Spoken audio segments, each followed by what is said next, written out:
여러분들하고 같이 전국적인 농업, 우리나라의 농업, 향후 농업 미래가 어떻게 될 것인지를 한번 얘기를 나눠보도록 하겠습니다. 이제 농업이라는 것은 뭐 서두에 말씀을 드리면 예전에는 과거에는 우리가 농업이 힘으로만 하던 하나의 농사였죠, 농사. 그렇지만 지금은 농사가 아닌 농업입니다. 그러다 보니까 기술과 함께 모든 기계가 농업을 하는 이런 농업이 됐죠. 저는 여기 강원도에 이제 내려오기 전에 한 1년 정도 됐는데요. 그 이전에는 주로 농촌진흥청에서 근무를 했습니다. 주로 농촌진흥청에 근무를 하다 지방에 가서 있어본 경험은 충북 제천에 있는 농업기술센터라는 곳에서 그 소장을 역임을 했었고요. 그 다음에 농진청에서 대변인도 했었고, 여기 내려오기 직전에는 이제 청장실에서 비서실장을 한 3년 정도 하다가 강원도로 오게 된 최종태라고 합니다. 여러분 하여튼 반갑습니다. 저는 서두에 이렇게 꺼내고 싶네요. 먼저 농업은 과학이다 라는 서두를 한번 던지고 싶어요. 그 말은 무엇이냐면은 95%가 과학이고 5%가 노동이다. 이렇게 저는 일단 전제를 가지고 여러분들께 말씀을 드릴 건데, 오늘 말씀드릴 주제들을 보면 한 8가지 정도 되는데요.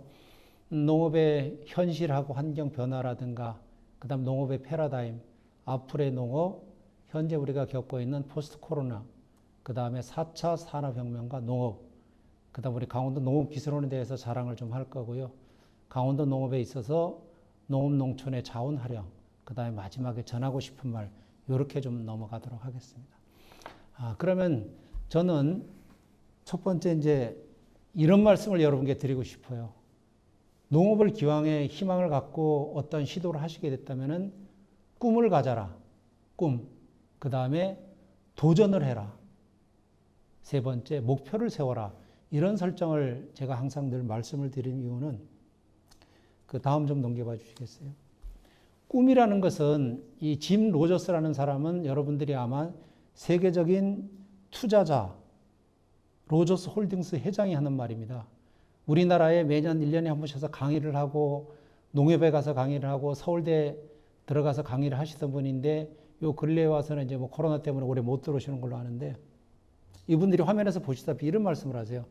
젊은이여 농대로 가라, 농업에 뛰어라. 앞으로 주식 중개에는 택시를 몰 것이고 현명한 농민은 람보르기니를 타게 될 것이다. 이런 말을 직접 우리나라에 와서 강의를 할 때 하십니다. 여러분들 람보르기니라면 세계적인 유명한 스포츠카, 이탈리아 차인데 실제 가격 찾아보시면 3억에서 7억 정도 가는 차들입니다. 물론 지금도 우리나라에 젊은 농업인들 보면은 좋은 차들 많이 타고 다니죠. 이만큼 이제 농업이 많이 바뀌었다는 건데, 이런 꿈을 일단 가지라는 게 세계적인 투자자가 하는 명언입니다, 이것이. 그 다음에 두 번째, 도전을 하라는 얘기인데요. 앞으로 우리는 남북한 관계가 이렇게 돼 있다 보니까 되게 이분이 봤을 때는 매력적인 투자처가 바로 우리 대한민국이 될 것이다. 그거 왜 그러냐? 남한의 자본과 기술과 북한의 노동력을 합쳤을 때는, 앞으로 통일이 됐을 때는 전 세계적으로 이만한 투자처가 없을 것이다. 이것이 바로 이분이 주장하는 것입니다. 이분이 심지어 몇 년 전에 와가지고 강의할 때 그런 말을 한 적도 있습니다. 여러분들 땅을 투자를 하려면은 지금은 강원도 북부 지역에 가서 땅 투자를 해라. 통일을 대비해서. 지금은 그래도 땅값이 저렴할 테니까 투자를 할 사람은 여기 가서 투자를 하라. 이런 말을 남긴 적이 있습니다. 다음 마지막, 목표를 세워라. 이런 말씀을 제가 꼭 드리고 싶습니다. 여기에 나와 있는 그 목표 세우기의 통계를 보면은 실제로 이건 설문을 한 것입니다. 하버드 대학에서 1979년도에 자료로 나와 있는 내용입니다.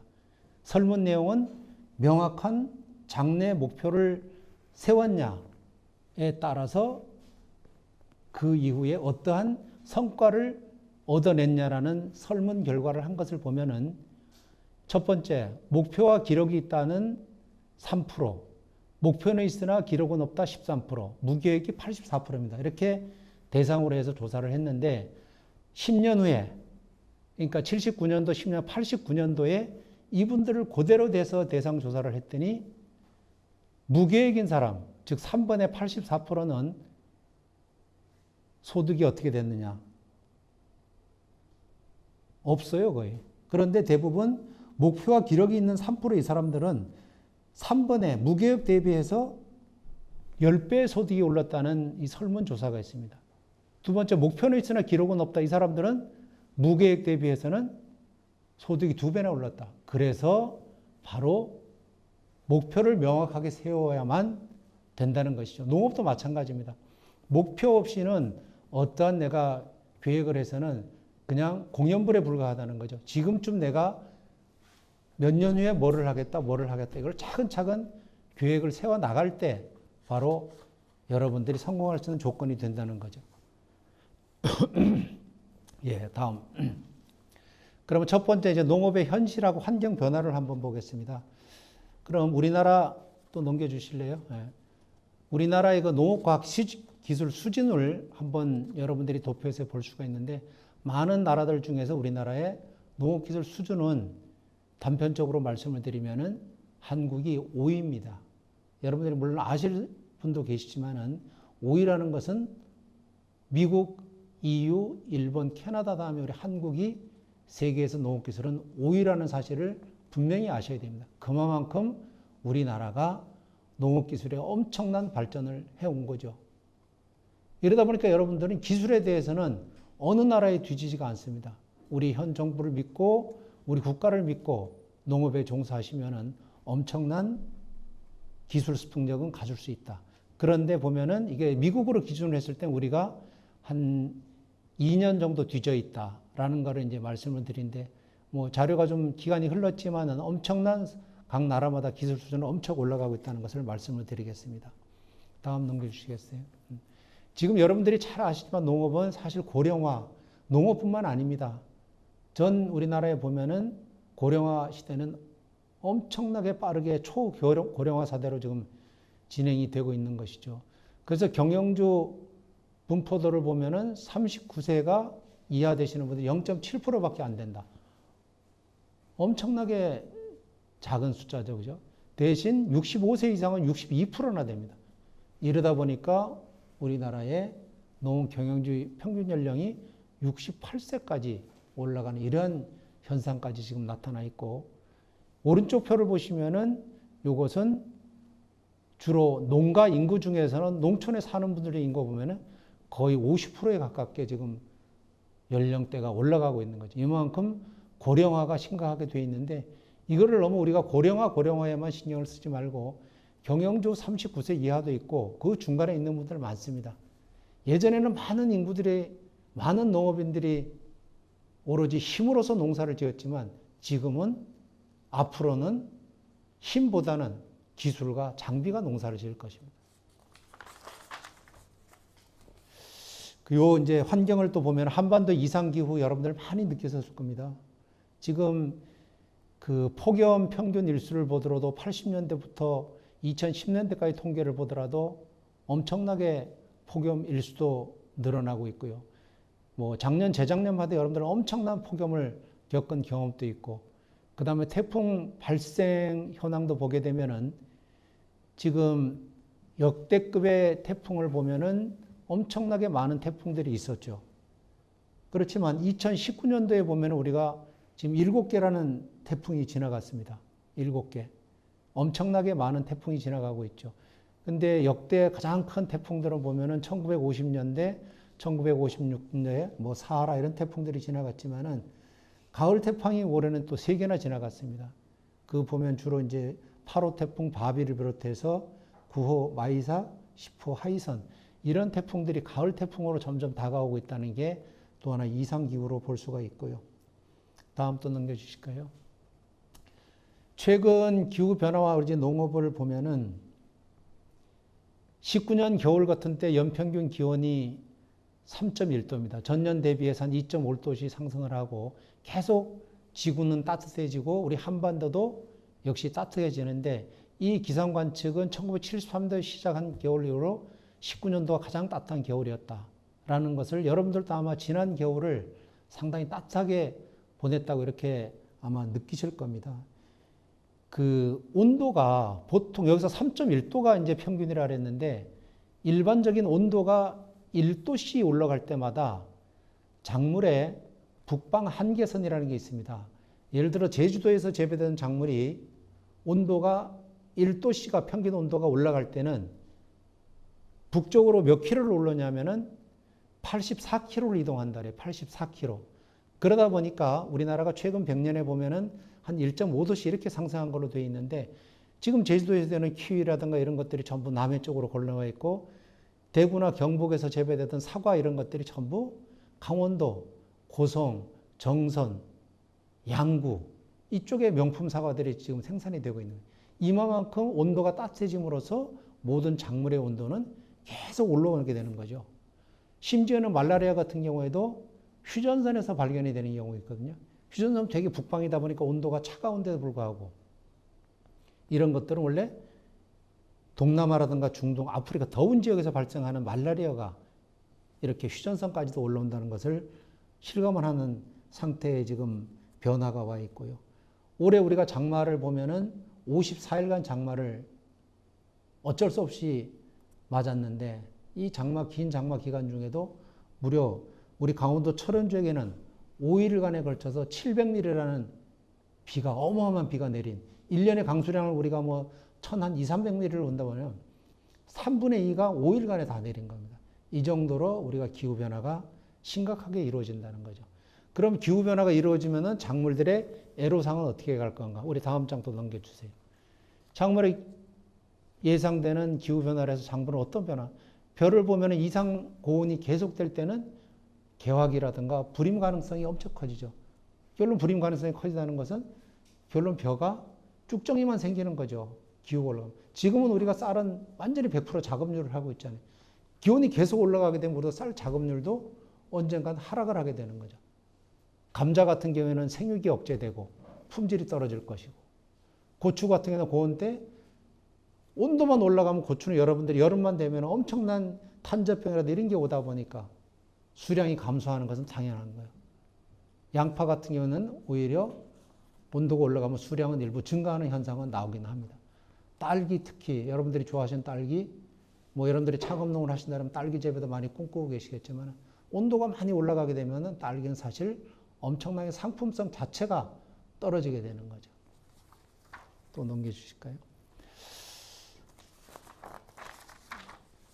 이렇게 모든 것이 변화가 오면서 농업도 이제 많은 트렌드 변화가 오는 거죠. 예전에는 농업하면은 주로 우리 농가에서 농업인들이 주로 농민들이 남성 위주로 농사를 지었지만 이제는 양상이 많이 바뀌었습니다.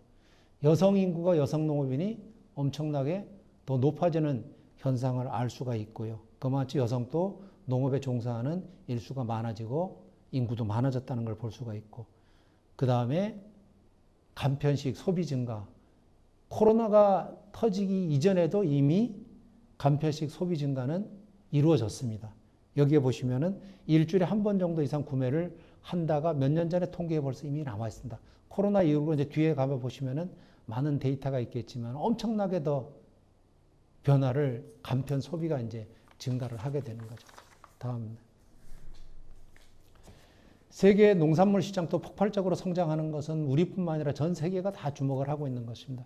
농업 생명산업이 6차 산업 플러스에서 알파 산업까지 펼쳐서 6차 산업이라는 게 이루어지면서 이게 하나의 융복합적으로 이루어지다 보니까 IT나 자동차 산업 같은 경우에 IT가 뭐 한 3조, 자동차가 뭐 한 1.6조 이렇게 됐던 것이 이미 벌써 2010년도 보면은 식품이 4조대, 그 다음에 농산물이 1.4조대 이렇게 올라가다면 2030년에는 6조 이상의 폭발하는 농식품 시장을 모든 분들이 예측하고 그렇게 되리라고 저희들도 믿고 있습니다. 네, 다음 이제 두 번째 장 들어가게 되면은 농업의 이제 패러다임 변화를 한번 보겠습니다. 네, 또 넘겨주실까요? 농업의 이제 그 혁명이라고 하면 이제 변화를 한 세 가지 정도를 볼 수가 있습니다. 1차, 2차, 3차를 볼 수가 있는데 그 1차 농업혁명이라는 것은 1800년도에 이제 영국에서 윤작법, 결론 윤작법이라는 것은 한 작물을 심는 게 아니고 여러 작물을 돌려가면서 짓게 되는 거죠. 그게 왜 그러냐면은 한 작물을 짓게 되면은 필요한 영양분만 계속 빨아먹다 보니까 농업 자체가 생산량도 줄어들고 하다 보니까 안 되다 보니까 이것을 돌려짓기를 하는 거죠. 그런 방법이 1800년대 영국에서 개발이 되면서 1차 농업혁명이 이루어졌다고 볼 수 있고요. 2차는 이제 1950년대에 들어서서 다수학 품종이 발견이 되죠. 개발을 하죠. 이 육성을 하게 되면은 이제 수량이 엄청나게 늘어나는 다수학 품종이 개발이 되고, 그러다 보니까 당연히 품질도 우수한 농산물, 예를 들어서 우리가 먹고 있는 쌀도 예전에는 오로지 주식으로서 배만 불렀으면 됐지만 지금은 아무리 수량이 많이 나와도 맛이 없으면 소비자가 선택을 안 하는 다수학 품종에다 품질이 우수한 품종까지 넘어갔고요. 지금 2000년대에 들어와서 들어온 게 이제 3차 농업혁명이 이제 벌어지고 있는 거죠.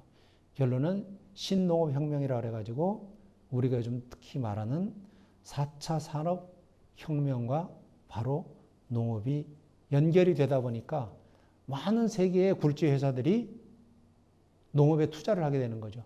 구글이나 마이크로소프트 이런 데서도 심지어는 농업에 투자를 하면서 농업이 앞으로 신시장에 새로운 다른 또 변화를 가져올 거리라고 세계 투자자들과 농업 관련 사람들은 다 예측을 하고 있는 거죠.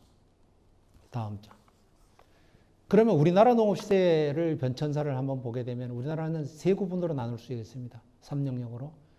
1960년대, 70년대, 80년대, 90년대, 2000년대까지 이래서 나눌 수 있는데 1960년대, 70년대 보면은 사실 우리가 보릿고개라는 시절을 겪으면서 너무 배고픈 시절, 사실 한 4월, 3, 4월 이때 되면은 먹을 게 없어서 전부 보릿고개라는 시대를 겪으면서 배를 굶주리고 했던 시대가 바로 60년대, 70년대 겪었습니다. 이때 뭐가 개발이 되냐면은 통일배라는 게 우리나라에서 농촌진흥청하고 서울대에서 통일배라는 게 개발이 됩니다. 이게 바로 77년도에 개발이 되는데 녹색혁명이라고 하죠. 녹색혁명. 이 통일배가 개발이 되면서 주곡에 자급을 달성할 수 있는 계기가 되는 거죠. 이때까지만 해도 우리는 배고픔을 겪었지만 이 통일배는 하나라는 게 모든 식량을 해결할 수 있는 게. 여러분들이 아시겠지만 새로운 벼 품종을 하나 개발하는 데는 보통 10년에서 15년이 걸립니다. 이런 새로운 품종을 개발하는데. 그럼 이때 당시에는 하도 이제 정부에서 배고프고 국민들이 굶주리니까 어떻게 했냐. 우리나라에는 농사를 한 번밖에 못 짓습니다. 봄에 심어서 가을에 수확하는 거. 그러면 이거를 10년까지 15년까지 끌고 가면은 새로운 품종 만드는 데 엄청난 시간이 걸리죠. 그러다 보니까 이걸 어디 가서 했냐. 필리핀에 가서 하게 되죠. 필리핀에는 농사를 1년에 3번을 지을 수가 있습니다. 그러면은 10년 우리나라에 걸릴 거를 3년이면 필리핀에서는 새로운 품종을 개발하게 되죠. 그런 것이 바로 이제 통일벼라는 것이 우리나라에서 개발이 돼 갖고 우리나라는 이제 식량을 자급할 수 있는 시대를 맞이하죠. 그 다음에 이제 전성기를 맞이하는 것이 1980년대에 들어서 소위 말하는 백색혁명을 맞게 되는 거죠. 이것이 뭐냐면 여러분들이 현재 사시사철 푸른 채소를 먹을 수 있는 비닐하우스가 80년대에 도입이 됩니다. 그래서 남부 지역을 비롯해서 온 논이 전부 하얗게 변해가면서 비닐하우스가 쳐지면서 한겨울에도 우리가 수박과 참외를 사시사철 어느 마켓에 가든지 먹을 수 있는 게 바로 백색혁명, 연중 채소를 공급할 수 있는 시대를 여는 게 바로 백색혁명이라고 하죠. 그리고 이어지는 것이 2000년대에 들었으면서 지금 우리가 품질, 가치, 바이오, 6차 산업, 지금 시점에 와서는 4차 산업혁명까지 해서 스마트팜이 어떻고 식물 공장이 어떻고 이런 것들이 지금 사실 예전 같으면 감히 꿈도 못 꿨죠, 우리가. 그러면 이렇게 엄청난 변화가 빠르게 오는데 우리 휴대폰을 한번 보시자고요. 휴대폰 같으면은 2000년대 초까지만 해도 우리가 폴더폰 나왔을 때 사진을 촬영할 수 있는 휴대폰을 사람들이 들고 다닐 때는 너무 신기했죠. 20년이 흐른 지금 시간에 휴대폰 하나로 우리는 모든 세상을 다 살고 있습니다. 이거는 지금 기술이 첫 단계에서부터 시간이 걸렸을 뿐이지 엄청나게 변화가 예전에 10년 단위로 변화된 것이 이제는 1년 단위로 변하고 1년 단위가 6개월 단위로 변하고 한 달 사이로 변하고 농업도 마찬가지입니다. 엄청난 변화를 지금 가져오고 있는 거죠. 다음 보실까요? 우리나라 농업 농촌의 패러다임을 이제 이전과 이후를 보면은 예전에는 사실 생산 중심의 농업을 중시했죠. 일단 양을 풀어야 되니까. 그 이후는 어떻게 되냐? 현재는 안정 식량 공급을 원하게 되고요. 두 번째, 성장 중심에서는 이제는 농업 소득을 안정을 하고 삶의 질 제고를 가야 되고, 농업 관점에서 보면은 국민 전체를 보게 되고, 농업이 순수한 생산이 아닌 농업의 다원적 기능, 예를 들어서 논의 담수 효과라든가 공기 정화 효과라든가 이런 효과까지 지금 다 농업 관점에서 보고 있고요. 정부 관점에서 보면은 현재는, 예전에는 농업이 그렇게 중요한 산업이 아니었는데 지금까지는 수평적으로 모든 것을 현장의 모든 거버넌스를 구축해서 노력을 하고 있죠. 예. 또 많은 변화를, 농식품 트렌드 변화가, 이것은 사실 이 자료는 코로나가 나오기 전 자료입니다. 이전 자료임에도 불구하고 코로나가 나오면서 농식품 트렌드는 오프라인에서 온라인으로 엄청난 급성장을 하게 되죠. 이때 당시만 하더라도 벌써 이미 2018년도 자료입니다, 이게. 오프라인이 엄청 주춤해지면서 온라인이 이제 올라가는 이런 현상들이 이미 이때도 시작이 됐다는 거죠. 그러면서 코로나가 시작이 되면서 거의 온라인 판매가 엄청나게 늘어나는, 급성장하는 이런 시대가 이제 오게 된 거죠. 다음 또 보실까요? 트렌드 변화 계속 일어나고 있습니다. 예전에는 엄마밥이 최고라고 했어요. 이제는 엄마밥이 아닌 유명한 셰프로 이제 연결이 되는 거죠. 1인 가구가 증가하고 건강하고 맛있는 걸 자꾸 찾다 보니까 소비자들이 이제는 가정에서 간편하게 할 수 있는 이런 시장이 17년도에 이미 3조 원이라는 시장이 넘어갔고요. 지금 나가보십시오. 뭐 여기 뭐 쌀떡국 뭐 이런 거 있지만은 여러분들 잘 아실 거예요. 미역국을 비롯해서 해장국, 갈비탕 안 나오는 것들이 없잖아요. 예전에는 감히 우리가 편의점 갈 때 맛을 볼 수 없었던 그런 것들이 엄청난 트렌드 변화를 넘어가고 있는 거죠. 다음 넘겨가실까요? 예전에는 주식을 주로 이제 얘기를 했는데 간식에서 모든 게 이루어지고 있는 거죠. 디저트 시장이 거의 9조 원대에 이른다. 이건 엄청난, 지금은 엄청나게 더 커졌겠죠. 주식에서 이제 간식으로 이제 모든 것이 넘어가는 이런 소비 트렌드로 가고 있고요. 예, 다음. 배송도 마찬가지입니다. 이게 코로나 이전 자료지만은 당일 배송에서 새벽 배송 넘어간 지는 이미 오래됐습니다. 지금도 이제 뭐 배송은 어마어마한 택배가 이루어지면서 오죽하면 새벽 배송까지 이루어지는, 무려 2015년도에서 2018년까지 40배 증가하는 이런 배송 시장이 생겨나면서 지금 뭐 마켓컬리를 비롯한 다양한 식품 시장들이 열리고 있죠. 예, 다음 가실까요? 가정 간편식 엄청나게 변화 많이 합니다, 지금. 연평균 11.8% 증가하고 있는데 14년도 때 2조 대가 3조 대 18년 벌써 넘어가고요. 시장 변화에 보면은 밀키트 제품 엄청나게 지금 반조리식품 엄청나게 지금 많은 변화를 가고 있죠. 여러분들이 농업을 하시려면 이런 데 관심을 가지셔야 된다는 거죠. 예전에 생산만 해서 판매가 이게 아니라 어떻게 시장 변화가 일어났는가를 여러분들이 한번 보셔야 되고요. 지금 주로 뭐 롯데나 뭐 CJ 이런 데서는 수출을 또 엄청나게 많이 해줘. 우리나라 농산물들이 신선하고 깨끗하고 하다 보니까 중국 이런 데보다는 우리나라 농산물들, 우리 특히 강원도에서 많은 좀 수출을 하고 있는데 신선 농산물들 많이 수출을 하고 있죠. 그러다 보니까 이제 정부에서도 간편시장에서 산업 여건을 조성해 가다 보니까 민간 주도의 연구 개발도 많이 해가지만은 농업인들도 나름대로의 연구하고 아이디어를 내는 이런 시장들이 가다 보니까 간편식 시장이 엄청나게 농업과 함께 이제 동반 성장할 수 있는 이런 기회를 좀 맞이하고 있고 현재 지금 그런 쪽으로 옮겨가고 있다는 말씀을 드리겠습니다. 네, 다음 보실까요? 농식품 소비 트렌드 변화입니다. 이건 여러분들이 예를 들어 창업을 하시는 분들이나 지금 현재 가시고 계신 분들이 잘 아셔야 될 내용입니다. 왜냐하면은 이게 농산물 소비 트렌드 변화인데 2016년부터 17년, 18년 이런 통계가 나와 있고요. 뒤에 가시면은 제가 올해 2020년도 한번 말씀을 드릴 건데 요거는 농촌진흥청에서 매년 그 소비 트렌드 변화를 조사를 합니다. 조사를 하는데 1년에 가구수를 1,400가구 정도를 소비자, 주부, 장바구니를 대상으로 해서 매년 이 설문조사를 하면서 통계 발표를 하는데 2016년도에 소비 트렌드를 조사했더니 이때 반응이 뭐냐면은 미니 믹스 프레쉬가 나왔습니다. 미니 뭐냐면은 과일도 예전에는 우리는 주로 이제 추석이나 설 명절 같은 데 차례를 지다 보니까 대가 위주로 해서 우리나라가 많은 과일을 생산을 했는데 이제는 소비 트렌드가 바뀌면서 대가 위주를 원하지 않습니다. 차례를 지낸 분들도 많으시지만 그 위에 분들이 주로 건강을 위해서 생각한다면은 과일도 작은 과일들. 사과 같은 경우 여러분들 아마 시장에 가시면 루비에스라고 하는 과일 같으면은 거의 한 탁구공보다는 좀 더 클 겁니다. 그냥 작은 능금 정도, 우리가 옛날에 먹던 그 정도 과일들을 자두만한 거죠. 그 정도 사과가 엄청나게 인기가 많은 거죠. 왜? 1인 가구 많고 고령화 많다 보니까 큰 사과 갈라봐야 한 끼에 다 한 번에 못 먹으니까 그럼 또 사과 갈변 현상 나오니까 그걸 차라리 작은 사과를 한 입에 먹을 수 있는 이런 사과가 엄청 많이 선호를 하게 되는 거죠. 두 번째가 이제 작곡.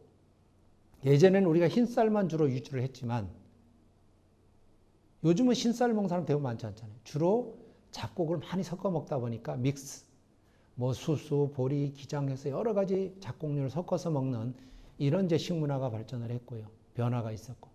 그 다음에 아까 말씀드린 이제 신선 농산물을 요구를 하는 이제 배송 시장이 발전하면서 신선 농산물, 같은 농산물이라도 신선하고 이런 걸 이제 찾게 되는 거죠. 2010년 이렇게 변화가 일어났다면은 2017년도 1년에다 다시 조사를 해보면 또 이런 변화가 오는 거죠. 이제 같이 소비를 합니다. 그렇게 외형은 좀 나빴어도 맛만 좋으면은 소비자는 선택을 하더라. 예를 들어서 과일 같은 경우에 사과 같은 게 약간 흠집은 있어도 맛에는 아무 상관이 없거든요. 예전에는 오로지 색깔하고 모든 게 100% 맞아야 좋은 상품이었는데 이제는 그렇지 않더라. 나는 겠고. 두 번째 이제 나온 게 편의 쪽으로 흘러가는 거죠. 깐 마늘. 예전에 마늘 하면 그냥 통마늘처럼 다 팔았는데 이때마다 벌써 시장 나가면 소비자는 완전히 까서 파는 마늘을 선호를 하는 이런 변화를 가져왔고요. 색에서도 이제 변화가 온 거죠. 2017년도에는. 단순한 색이 아닌 빨강, 노랑, 보라, 검정. 예를 들어서 다양한 농작물들이 보면은 이렇게 이제 색깔들 변화를 가져오는 것을 소비자는 요구를 하고 있는 거죠. 2018년 들어서 이제 아까 제가 말씀드린 엄마에서 셰프로 간편 요리로 넘어가고 있고, 그 다음 주식에서 간식, 새벽 배송, 심지어는 산모들께서 아이를 낳으면 옛날에 이유식을 할 때는 1년 단위로 해서 뭐 몇 개월 뭐 이렇게 하던 1년 단위로 가던 이유식을 지금은 월령 단위, 매돌에 따라서 이유식이 틀려진다고 합니다. 이러다 보면 주 단위로 바뀔 수도 있습니다. 그만큼 모든 변화가 일어나고 있다는 것을 말씀드립니다. 다음 또 넘어가실까요?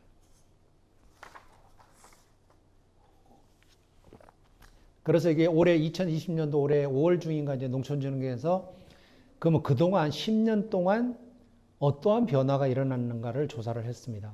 2010년부터 19년까지 해서 올해 이제 발표를 했는데 이게 바로 아까 제가 말씀드린 1486가구를 대상으로 해서 매년 소비자를 조사를 한 내용입니다.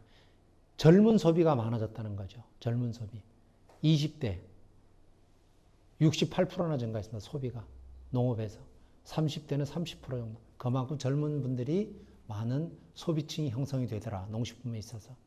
두 번째, 건강을 중시하더라. 60대 이상 같은 경우는 주로 베리류, 건과, 견과 이런 쪽이 엄청나게 건강을 해서 팔려나가더라. 세 번째가 간편 소비, 즉석밥, 아까 말씀드렸죠, 그죠? 냉동식품, 이런 다양한 식품들이 엄청나게 간편 소비를 위해서 이제 이루어진다는 패턴을 보였고요.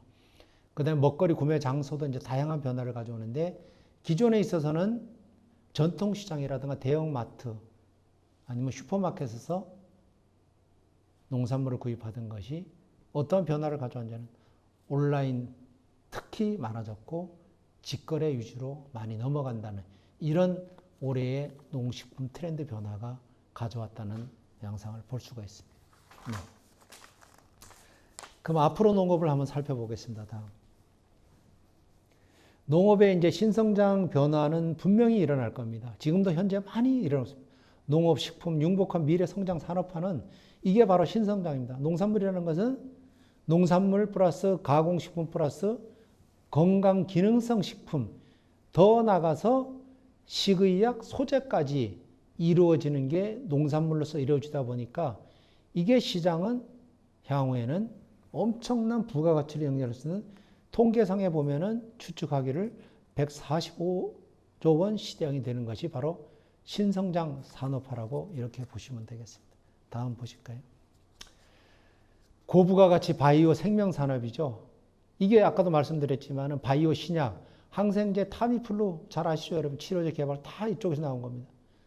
바이오 기능성 식품들 같은 거, 아토피 피부라든가 치아 건강 같은 게 인공뼈, 뇌에서 실크 제품을 빼내서 인공뼈를 만든다든가, 아니면 바이오 연료. 앞으로는 지금 우리가 석탄 연료는 어미 전 세계가 다 줄여가는, 화석 연료는 이미 줄여가는 시대가 온 거잖아요. 그죠? 그럼 무엇으로 할 것이냐? 지금 뭐 수소 경제 같은 거 다 얘기하지만 그 중에서 농업을 할 수 있는 게 얼마든지 사탕수수를 이용을 해서 에탄올을 뽑아내는, 이러면은 농업에도 엄청난 바이오 연료를 뽑아낼 수 있는 기술이 발전을 하는 거죠. 예, 다음. 수출 농업 마찬가지입니다. 전 세계 이슬람 인구들을 보면 우리나라도 이슬람 쪽에 수출을 많이 하고 있는데 엄청나게 이슬람 숫자가 늘어나죠. 2010년대 16억만 명이던 게 2030년대 예상에 22명까지 늘어나는 거죠. 이렇게 되면은 세계 이슬람 시장을 비롯해서 우리의 농식품 시장은 무한무궁으로 발전할 수 있다는 것이 현재의 위기가 아닌 기회로 볼 수 있는 거죠. 그러다 보니까 개방화 시대를 맞으면서 K-팝이 유명하듯이, K-방역이 유행하듯이 우리나라 농산물도 이 위기를 기회로 맞으면은 할랄 식품을 비롯해서 우리나라 포장 기술 이런 것도 무지 많이 발전을 하고 있거든요. 유통 기술 발전하면은 수출, 사람들은 접촉을 할 수가 없지만은 농산물은 계속 나가야 된다는 거죠. 그만큼 농업이 중요하다는 것을 말씀을 드리겠습니다. 아까 제가 농업도 이제 과학이다라고 말씀을 드렸는데, 제가 지난번에 이 농업에 대한 이노베이션이라는 우리 사설을 한번 간단하게 쓴 적이 있는데, 이 기술이 뭐냐 하면은 과수적화형 맥동형 분무건이라는 것인데, 복숭아는 꽃이 한번 피면은 큰 나무, 성목, 과일이 달리는 큰 나무 같은 경우에는 복숭아 꽃이 몇 개가 피냐 하면은 한 2만 개 정도가 핀다고 해요. 2만 개. 복숭아 한 나무에. 그러면 이 2만 개의 과일을 다 달기는 나무로서 나중에 가치가 없고 과일로서 가치 자체가 없는 거죠. 그럼 이걸 어떻게 하냐. 이 많은 꽃들을 사람이 손으로 적화를 해야 됩니다. 따내야 됩니다. 몇 개까지 남겨야 되냐. 1000개만 꽃을 남겨야 품질 좋은 복숭아를 만들 수가 있거든요. 이러다 보니까 매일 복숭아 꽃만 피면 사람들이 사다리 놓고 올라가서 복숭아 꽃을 하나하나 95% 정도까지 따내야 되니까, 이걸 우리 강원도 농업기술원에서 개발한 게 뭐냐면은 호수에 수압을 연결을 해서 분무건을 만들어서 복숭아 꽃을 쐈을 때 자연적으로 떨어지는 이런 기술을 개발을 한 거죠. 그래서 저희가 2019년도에 이게 우리나라 각 학교라 대학이라든가 연구소 이런 데서 매년 100대 연구 과제, 성과 있는 과제를 발표하는데 한 과제로 들어갔던 부분입니다. 선택이 됐던 거죠. 그러다 보니까 이분들이 직접 농사를 지을 때 엄청나게 노동력 절감이 80% 이상 되는 거예요. 예전에 나무에 매달려 있는 이 꽃을 따서 다 올라갔다 하던 것을 여기서는 이제 분무건을 만들어갖고 수압을 해서 물을 쏘면은, 이거 이제 기술적으로 만드는 거죠. 그냥 계속 쏴대면 다 떨어지니까 일정량을 두들기다시피 하면서 꽃눈만 따내는 이런 기술을 이제 개발을 한 거죠. 그러다 보니까 노동력 절감되죠. 그 다음에 아까 말씀드린 크기도 어느 정도의 과일을 생산할 수 있는 이런 혁신적인 기술을 개발한 것이 바로 이제 맥동형 분무건이라는 것이, 다음 영상에서 한번 보시면은 어떤 건지 한번 그림을 한번 보실 수 있습니다. 영상 한번 보여주시죠. 안녕하십니까, 농업연구사 박기덕입니다. 지금 강원도 농업기술원의 유포리 과수원에 나와 있고요. 오늘 유포리 과수원에 온 이유는 농업기술원 성과 중에 과학기술 100선에 들어간 적화분무건이라는 성과가 있어요. 사람이 손으로 꽃을 따는 것과 적화분무건을 이용하는 게 얼마나 차이가 나는지 대결을 해보려고 나왔습니다. 뒤에 보시면 저희 신규 직원들이 인공가지에 꽃을 달고 있어요. 열심히 하고 있어? 그래, 사람과 적화건이 적화를 얼마나 더 빨리 할 수 있는지 대결해 보겠습니다. 백두산분무관의 구성은 적화건, 수압부스터, 동력 분무기로 이루어져 있습니다. 분무건 그러면 충전하면 얼마나 쓸 수 있는 거야? 잘 모릅니다. 게임의 룰을 설명하겠습니다. 맥동형 분무건으로 적화를 하고 저는 손으로 적화를 하겠습니다. 먼저 따는 사람이 깃발을 뽑으면 되겠습니다. 늦게 따는 사람은 혼자 다 치우고 저녁까지 사는 걸로. 자신 있어? 시작! 과수원집 15년 차. 마음이 작아진다.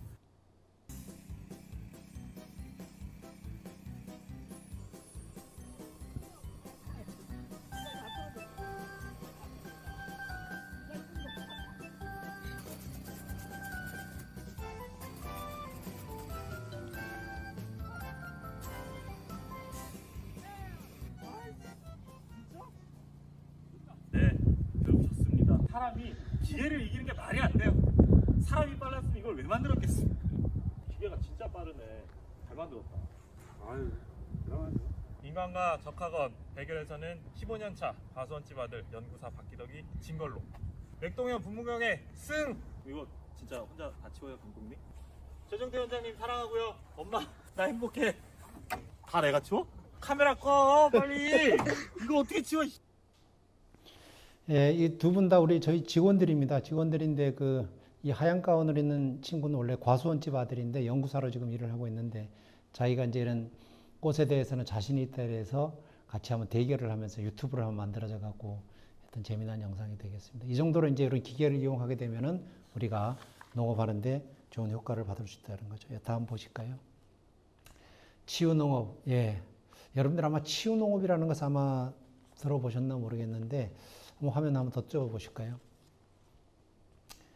치유농업이라는 것은 예전에 우리가 농업이라는 것은 그냥 생산만 해서 우리가 농산물을 제공하는 이 정도였는데 지금은 농업을 이용해서 우리가 몸을 치유할 수 있는 이런 농업이 이미 선진국에서는 이루어져 왔고요. 우리나라도 작년에 법으로 이제 치유농업법이라는 것이 제정이 됐습니다.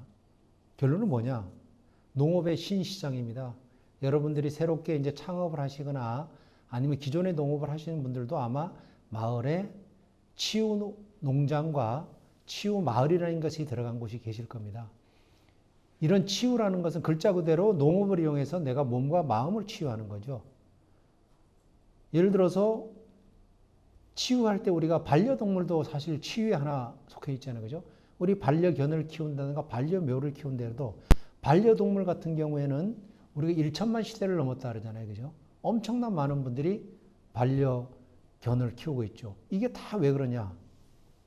정서적으로 안정을 취할 수 있는 이런 효과도 가져올 수 있고, 예를 들어서 연세 드신 분들이 반려견이나 반려묘를 키우면서 1인 가구, 고령화 시대에 있으면서 내가 말벗이 되어주고 엄청나게 효과를 가져오는 거죠. 아니면 내가 나가 산책을 할 때도 이 동물들하고 같이 교감을 할 수 있다는 게 너무나 큰 효과를 가져오는 게 치유 쪽인데 농업이 마찬가지입니다. 예를 들어 텃밭 가꾸기를 하는 데 있어서 통계도 나왔습니다. 초등학생을 대상으로 해서 폭력성 이런 것을 검진을 했을 때 텃밭 가꾸기를 하면서 아이들의 그 욕설이라든가 아니면은 뭐 조롱이라든가 협박 이런 것이 현저하게 통계적으로 줄어드는 수치가 실질적으로 나와 있으니까.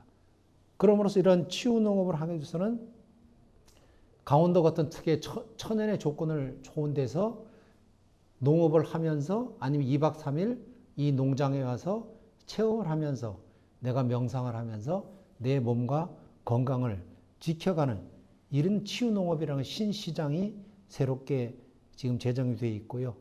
아까도 말씀드렸지만 법도 이제 제정이 되기 때문에 앞으로 이 치유농업이라는 것은 무궁한 발전을 가져올 겁니다. 여기 보시면은 건강, 치유, 교육, 사회적 재활, 고용 다 해당이 되잖아요. 그죠? 치유농업의 유형이 보면은 동물, 식물, 농작업 활동, 농촌문화 이런 것이 농업, 농촌 자원이 합쳐지게 되면은 치유농업으로 이끌어지는 거죠. 여러분들이 새로 창업하시는 분들이라면 이런 치유농업 쪽에 많은 좀 관심을 가져주자는 이런 말씀을 드리고 싶고요.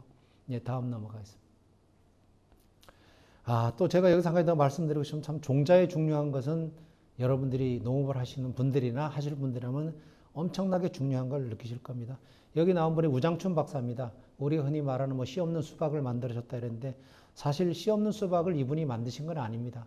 다른 일본 분이 만드신 건데 우리나라는 우장춘 박사를 이제 높이 이제 평가를 하면서 씨 없는 수박을 만들었다 이렇게 해서 이분이 결론은 씨 없는 수박의 개발자로 알려져 있는데 이분이 하신 말씀이 있습니다. 얼마나 이제 원예 쪽에 이제 육종학을 하는 분인데 농부는 굶어 죽어도 씨앗은 베고 죽는다 이런 말씀을 하신 분이에요. 그만큼 농업에 있어서는 씨앗은 매우 중요하다. 그 증명을 보기 위해서 다음 화면 한번 보실까요? 사실이 이렇습니다. 금보다 비싼 게 파프리카 종자입니다. 아까 우리가 소비 트렌드에서 보면 빨강, 파랑, 노랑 이런 파프리카를 선호한다고 했지만 지금 보면은 금 한 돈이 3.75g입니다. 3.75g. 그러면 시세는 뭐 금 시세는 수시로 왔다 갔다 하지만은 32만 원, 뭐 35만 원 이렇게 가겠죠. 파프리카 3.75g에 45만 원 갑니다. 금보다 비싼 게 파프리카 종자 가격입니다. 이런 것들이 왜냐하면은 우리나라는 이제 뒤에가 뭐 딸기 같은 건 이미 우리가 로열티 지급을 안 하지만 이 로열티 때문에 그렇습니다. 주로 외국에서 다 수입을 하다 보니까 이 나라에서 종자를 갖고 있으니까 야 니네 우리나라 종자 가져가니까 여기다 세금 내라. 비싸게 사오는 겁니다. 그러니까 이런 파프리카 같은 우리나라도 지금 새로운 종자들을 엄청나게 개발을 많이 하고 있죠. 주로 이런 건 네덜란드 이런 데서 많이 사오잖아요. 그러다 보니까 이렇게 금보다 비싼 이게 바로 종자라는 것을 여러분들이 말씀을 드리고 한번 뒤에 넘어가 보실까요? 딸기 같은 경우에는 우리나라가 몇 년 전만 하더라도 전부 일본 품종입니다. 일본 품종. 그러다 보니까 일본에서 품종을 가져오다 보니까 계속 일본에 로열티 줬잖아요. 그러니까 우리가 맛있는 딸기도 못 먹을 뿐더러 가격대로 비쌌죠. 지금은 우리 자체적으로 품종을 만들었죠. 여러분들이 대부분 시중에서 먹는 게 서량이라는 품종일 겁니다. 서량. 이 품종이 개발이 되면서 이게 이제 동계올림픽 때 그 선수들이 와서 우리나라 딸기 먹으면서 진짜 딸기 맛있다고 한 그 언론에 막 보도되면서 이게 일본 딸기가 아니라 절대 일본 딸기 아니다. 이건 한국에서 생산된 서량이라는 품종이라는 것을 컬링하는 선수들이 그 뒤에서 먹을 때 이게 한참 기사화됐던 게 우리나라 이제 딸기만큼은 우리나라 품종을 이제 다 만드는 거죠. 다음 또 넘어가 보실까요?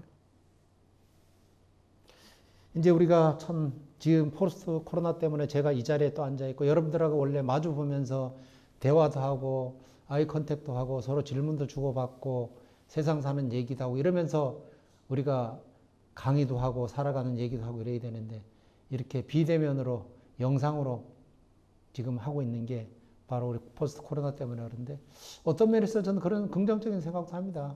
어차피 우리가 계속 대면으로 이런 강의를 하는 것보다도 때에 따라서는 한 번씩 이렇게 하면서 앞으로 발전하는 변화, 농업도 이렇게 수시로 강의를 할 수 있다는 게 예전 같은 감이 이루어질 수가 없는 거죠. 그죠? 이렇게 하는 것도 좋다고 긍정적으로 생각하고 있습니다. 다음 한번 보실까요? 참 코로나가 처음 터졌을 때 우리가 1월 달에 됐을 때 농업의 중요성이 또 여기서 한번 또 나왔죠. 그죠? 그 마스크가 품귀가 일어나고 참 그 줄을 서기 위해서 줄을 서서 약방에서 약국에서 누구나 그 마스크 한 장 더 사려고 많은 노력들하고 이런 이제 코로나가 전 세계를 덮치면서 식량의 또한 중요성이 한번 다시 또 부각이 되는 한 해이기도 합니다. 우리나라는 사실 식량과 사료 80% 외국에서 수입합니다. 쌀은 물론 작업을 하지만은 나머지 식량에 있어서는 사료에 쓰는 거의 80% 이상 수입을 하는데 이게 왜 위기를 잘 봐야 되냐면은 2010년도 같은 가뭄이 되게 왔습니다. 러시아 같은 데서는 빵을 만드는 밀 같은 경우에 수출을 중단을 합니다. 이게 바로 심각한 거죠. 그죠? 자국의 이익을 위해서는 언제든지 내가 주도권을 쥐고 있는 나라들은 예를 들어서 우리나라가 쌀은 작업을 하지만은 수출도 할 때 저쪽 나라에서 쌀이 모자란다. 근데 우리나라도 쌀이 모자랄 수출 안 하는 거 당연한 거죠. 이만큼 코로나가 전 세계를 식량에 대해서 중요하다는 것을 한번 언급을 했고요. 심지어는 캄보디아나 베트남 이런 데 같은 게 세계 쌀 수출국 3위입니다. 이런 나라가 올해 4월에 쌀 수출을 제한을 했습니다. 그러면 다른 수입을 해가던 나라들은 이미 타격을 받는 거죠.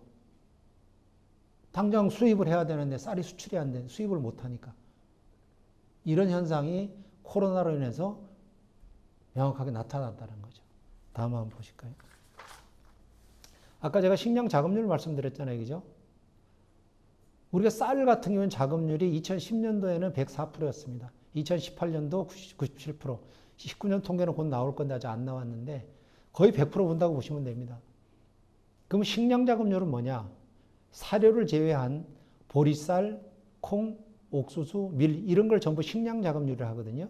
우리 쌀만 먹을 수 없잖아요. 보리쌀도 먹어야죠. 콩도 먹어야죠. 옥수수 먹어야죠. 밀도 먹어야죠. 사료를 제한 식량 자급률은 2016년대 50%, 17년도 48, 2018 46, 2019년도 45%까지 떨어졌습니다. 식량 자급률이 이만큼 많이 떨어진다는 거죠. 절반밖에. 곡물 자급률을 보시죠. 곡물. 이건 사료를 다 포함한 겁니다. 곡물은. 우리나라 사료들, 동물들, 우리 고기 먹는 것들 전부 사료 수입합니다. 전부. 그래서 곡물 자급률까지 사료를 포함하면 20%대입니다. 20%대. 이만큼 우리도 자급률에 있어서는 쌀을 제외한 나머지 부분에 대해서는 그렇게 우리가 우위에 있지 않다는 거죠. 이만큼 우리가 곡물 작업률이나 식량 작업률은 관심을 가져야 될 부분들. 농업의 중요성을 여기서 다시 한번 보게 되는 거죠. 다음 한번 보실까요? 코로나 이후로 이제 세계가 그 식량에 대해서 많은 관심을 가지면서 자국의 농업을 엄청나게 이제 관심을 갖게 되는 거죠. 폴란드 같은 경우에는 수입우에 대해서는 수입한 업체에 대해서 명단을 공개해서 이런 업체가 수입을 한다 이렇게 망신을 주는 경우도 있고요. 네덜란드 같은 경우 농업에 엄청난 또 그 지원금을 주면서 투자를 하고, 그 다음에 벨기에 같은 경우에는 주로 감자 많이 생산하다 보니까 감자 튀김 먹기 운동 이런 것도 전개를 해나가고, 영국 같은 경우에는 차로 유명한 나라 아닙니까, 그죠? 그러다 보니까 차 마시기 운동도 전개를 하고, 프랑스 같은 경우에는 자국산 신선식품을 우선 매입하자 이런 운동들이 자국 농업에 대해서 무한한 노력을 하는 거죠. 우리나라도 물론 뭐 자국 농업이 올해 저희가 봤을 때 강원도만뿐만 아니라 전국적으로 봤을 때 코로나가 터짐으로써 농산물 수출하던 거 어떻게 할까, 국내 농산물 소비는 어떻게 될까 많은 고민을 했지만 그래도 예년보다는 더 우위를 점하는 이런 농산물 가격을 형성을 하고 있는 거죠. 그만큼 수입 농산물보다는 신선 농산물, 우리나라에서 재배되는 농산물들을 선호를 많이 하게 된 거죠. 그 다음에 면역력 증강으로 해서 나름대로의 건강을 중시하다 보니까 다양한 농산물들을 많이 소비해서 우리나라는 지금 농업에 있어서는 그나마도 큰 충격 없이 넘어가는 듯 알고 있습니다.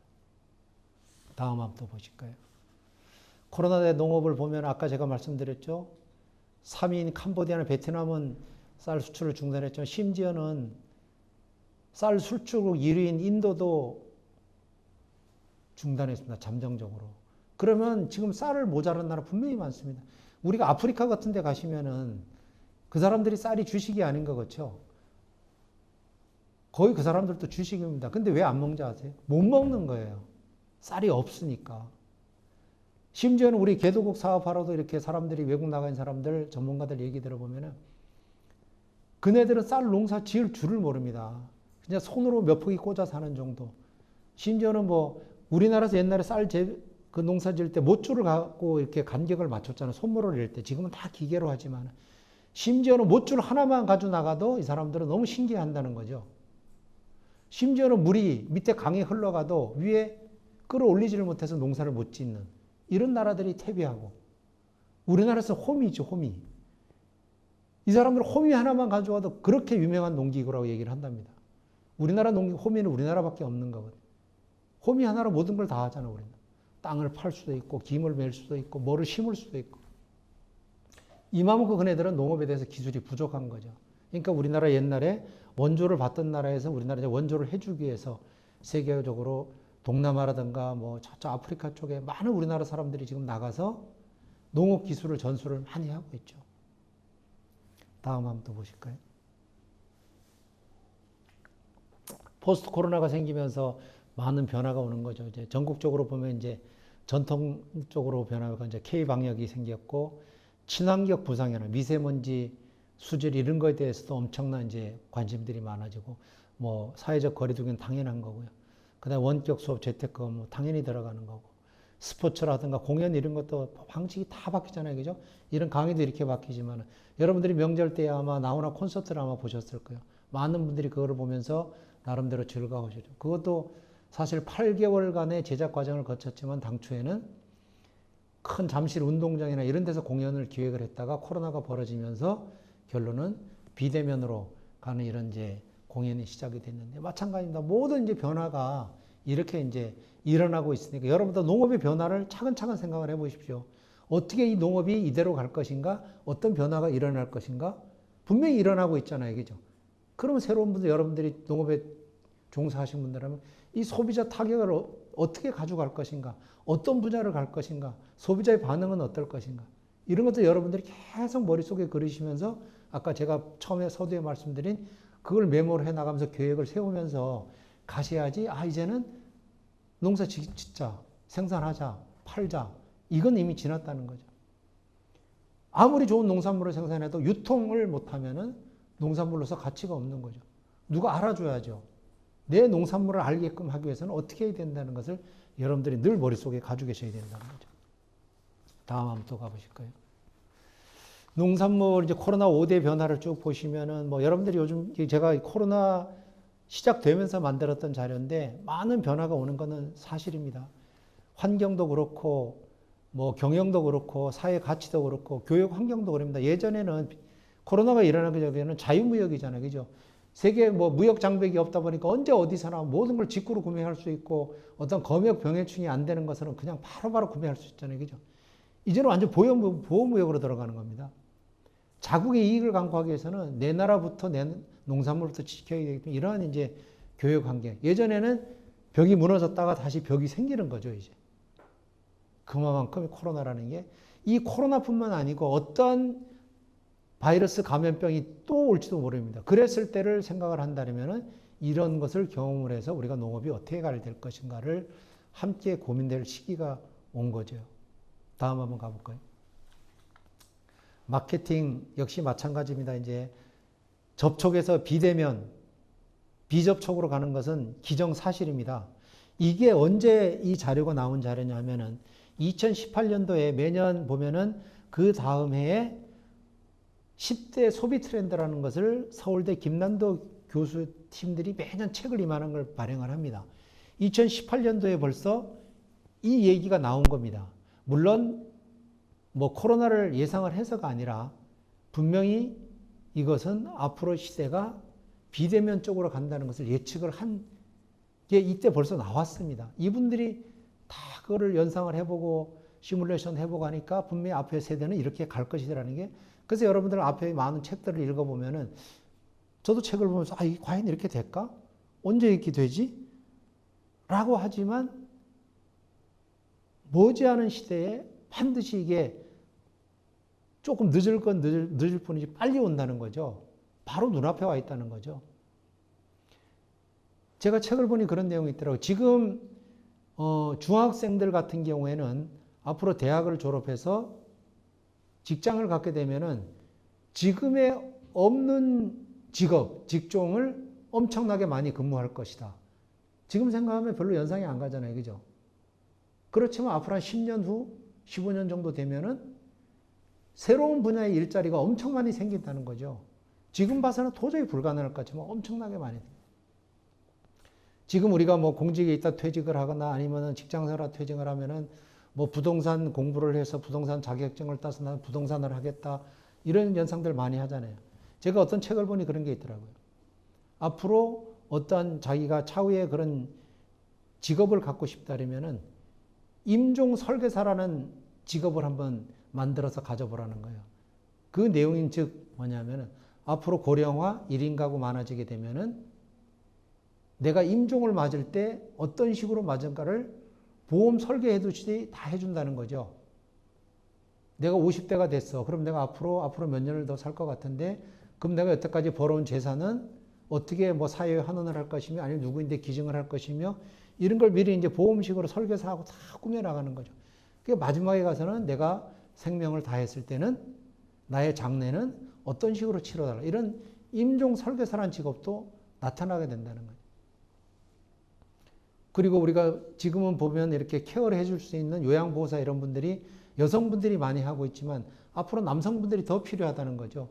여성분들이 하신다는 것은 섬세한 부분이 있지만은 힘을 쓰고 이런 분들 여성분들이 한계가 있으니까 오히려 남성분들도 그런 쪽에 종사를 해야 되면 힘이 있고 하다 보니까 그런 케어할 수 있는 사회복지 계통도 남자들도 한번 관심을 가져라. 이런 책도 제가 한번 본 적이 있습니다. 다음 한번 보실까요? 요게 이제 작지만 큰 손 한국 Z세대라고 하는 것인데 그 2025년 기준으로 한 이제 통계인데요. 앞으로 얼마 안 남았습니다. 8세에서 24세를 보면 한 11% 정도는 통계인데 요 분들이 해당되는 분들이 96년생에서 2012년생이라고 하는데 이분들의 그때 당시 뭐 스마트 보급률은 뭐 거의 100%, 98%를 갖고 있다는데 이분들이 주로 뭐냐면은 아주 사소한 것들은 깨알같이 인터넷에서 구매 조사를 너무 잘한다는 거죠. 그렇지만 이 Z세대들 특색은 뭐냐면은 내가 마음에 드는 거, 유명 브랜드, 내가 갖고 싶은 거는 100만 원짜리 운동화도 한 번에 그냥 구매를 한다는 거죠. 이게 Z세대라는 겁니다. 우리가 흔히 말하는 고딩 플렉스라는 것이 일명 떠돈다고 하던데 이만큼 이런 세대가 앞으로 5년 내에 또 나타난다는 거죠. 지금도 이런 세대가 있는데 그럼 우리가 농업을 할 때 이런 세대가 많이 나타나는 것을 항상 생각을 하셔야 됩니다. 예전에 농산물은 우리가 100원, 200원짜리가 아닙니다. 어떻게 하면 이런 Z세대를 겨냥해서 농산물을 만들어낼까라는 이게 실제로 우리가 만든 자료가 아닙니다. 이게 그 자료를 보면 맥켄지에서 나온 글로벌 컨설팅 자료에서 나온 자료입니다. 이런 자료를 봤을 때는 농업도 어떻게 큰 방향을 가져가야겠다는 것을 한번 여러분들이 고민을 한번 해보셔야 된다는 거죠. 다음 한번 보실까요? 지금 많이 화두가 되어 있는 4차 산업혁명 엄청나게 지금 한 2018년부터 4차 산업혁명이라는 것은 우리가 화두가 됐지만은 농업하고는 또 긴밀한 관계가 있는 거죠. 다음 한번 보실까요? 4차 산업 변천사를 한번 보시게 되면은 4차 산업혁명 시대가 이제 열리게 된 거죠. 이건 이제 깊이 뭐 들어가지 않고도 4차 산업혁명 시대라는 것은 인공지능, 그죠? 그 다음 빅데이터, 연결되는 것이 바로 이제 4차 산업혁명이죠. 그죠? 그동안에 우리가 그 혁명을 쭉 산업혁명을 보게 되면은 1차는 이제 18세기에 영국에서 이제 산업혁명이 일어나는 것은 증기기관차가 이제 발견이 되는 거죠. 그죠? 증기기관차.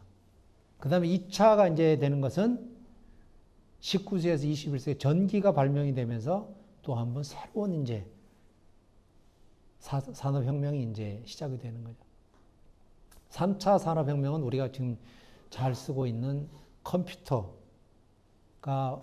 개발이 되면서 3차 산업혁명이라고 이제 얘기를 할 수 있어요. 그럼 4차 산업혁명은 뭐냐? 결론은 이제 AI, 빅데이터, 초연결. 이런 이제 인공지능들이 개발이 되면서 서로 매치되면서 융복합이 되면서 새로운 이제 변화를 맞이하는데 4차 산업혁명이 이제 벌어짐으로써 그 이후에 일어나는 데는 무궁무진하게 된 거죠. 다음 한번 보실까요? 이 4차 산업혁명이라는 것은 이제 2016년대 스위스 다보스 포럼에서 여기 책에 보는 이제 크라우드 슈밥이라는 이분이 이제 4차 산업혁명의 역사를 하게 된 이때까지만 하더라도 사실 뭐 책 정도 나와 있고 어떤 산업이라는 것은 사실 몰랐지만은 엄청난 이제 변화를 지금 가져오게 됩니다. 그러다 보니까 당연히 농업 쪽에서도 4차 산업하고 연결이 되는 것을 한번 뒤에서 보실 수가 있는데 이게 바로 이제 인공지능, AI, 사물인터넷, 로봇, 드론, 자율자동차. 사실 여러분들 우리가 예전에 만화 영화에서나 아니면 뭐 그냥 일반 영화에서 보면은 자율자동차가 진짜 뭐 영화처럼 봤었잖아요. 그죠? 근데 자율자동차 몇 년 안 남았습니다. 우리나라도 일반 많이 도입이 지금 되고 있지만은 뭐 2, 3년 내에 우리가 자율자동차를 많이 볼 수 있을 거예요. 내가 출장을 가게 되면은 오늘 같이 우리 직원들하고 같이 안 와도 내가 그냥 이까지 주소 맞춰놓고 자료 보면서 올 수 있는 자율자동차. 며칠 안 남았습니다. 이게 바로 4차 혁명 시대의 모든 인공지능과 사물인터넷 이런 것들이 다 포함이 되면서 자율자동차량이 생겨나는 거죠. 농업도 마찬가지입니다. 한번 뒤에 넘어가 보실까요? 4차 산업혁명이 이러는 것입니다. 생산, 관측, 농촌, 소비, 유통 이게 다 아우러지게 되면은 4차 산업시대 농업이 이런 식으로 이제 변화가 일어나는 것은 이미 여기서 보는 바와 같이 유통 마찬가지입니다. 이제는 데이터 없이 못합니다. 예전에는 그냥 가락시장 뭐 농산물 내면 되겠지. 지금은 절대 안 되는 거죠. 어떤 분야에 뭐가 필요한 건지 유통 다. 그래서 지금은 돈이 되는 것은 데이터입니다. 모든 기업들이라든가 외국 선진국에서 농업에 대해 관련된 데이터를 모으는 게 가장 자산 가치가 높고, 옛날에는 어떤 땅을 갖고 있는 자산 가치가 있다면은 이제는 데이터를 가지고 있는 회사가 엄청나게 유리한 조건으로 사업을 번창시킬 수 있다는 거예요. 생산도 마찬가지입니다. 정밀화하고 자동화 하려면은 어떤 데이터가 있어야 되겠지만 생산 마찬가지로 데이터 없이는 정밀화가 될 수가 없는 것이, 자동화도 될 수, 관측 마찬가지입니다. 어떤 병해충을 관측한다든가 기후를 관측을 한다, 이게 다 자료거든요. 소비 마찬가지입니다. 소비 심리를 알아야 우리가 농업도 같이 들어가는 거죠. 아니 소비 심리를 모르는데 내가 소비자는 이걸 원하는데 생산자는 이걸 생산한다? 갈 수가 없는 거죠. 트렌드를 읽으란 말이죠. 앞으로 농업이 이런 방향으로 갈 수 있겠지? 이런 방향으로 갈 것 같아? 맞아. 이렇게 가고 있어. 이런 변화를 자꾸 읽어내셔야 된다. 다음 한번 또 보실까요? 아까 제가 다음 장 한번 가볼까요? 그 전장 한번 보실까? 앞에 한 장 더 있습니다. 중간에 게 없어요? 그럼 바로 넘어가세요. 요거. 결론, 농업의 미래를 열어가는 열쇠는 빅데이터라고 저는 이렇게 단정을 짓고 싶습니다. 왜냐? 농업하고 빅데이터는 엄청난 밀접한 관계가 있죠. 빅데이터 없이는 앞으로 스마트팜 불가능합니다. 모든 자료가 있어야만 온실의 일반적인 자동화를 할 수 있습니다. 열고 닫고 온도 습도 조절하는 가능하지만은 작물을 키우기 위해서는 모든 데이터가 필요한 거죠. 그래서 우리나라에서도 지금 보면 모든 데이터를 곳곳에서 다 먹고 있죠. 그래서 그 데이터를 모아서 일정한 플랫폼에 넣었을 때 토마토를 기른다. 어느 지역에서 어떤 토마토를 언제부터 언제 키운다 하면은 그 데이터가 방대한 데이터에 집어넣었을 때는 시기랑 모든 걸 다 집어넣었을 때는 모든 조건들이 다 나오게 되는 거죠. 심지어 그 네덜란드 같은 회사에서 이 스마트팜 기기를 팔아먹을 때, 팔 때 조건이 있습니다. 우리 기계를 갖다 쓰는 대신에 니네 농장에서 나오는 데이터를 우리가 가져가겠다. 그 데이터를 안 주면 우리는 이 기계를 안 팔겠다. 이런 경우도 있습니다. 그네들은 기계 팔고 그 농장에 나오는 온도, 습도 이런 모든 데이터를 가져가려고 하는 거죠. 이만큼 앞으로 데이터는 없어서는 안 되고 꼭 필요한 것들을. 결론은 AI가 따는 게 아닙니다. 그 데이터를, 방대한 데이터를 집어넣고 거기서 컴퓨터 돌려서 필요한 자료들을 뽑아내는 거죠. 다음 한번 보실까요? 요 이제 영상 한번 보시면은 이게 이제 외국에서 만든 영상인데, 물론 우리나라하고 조건은 조금 틀리겠지만은 이 트랙터가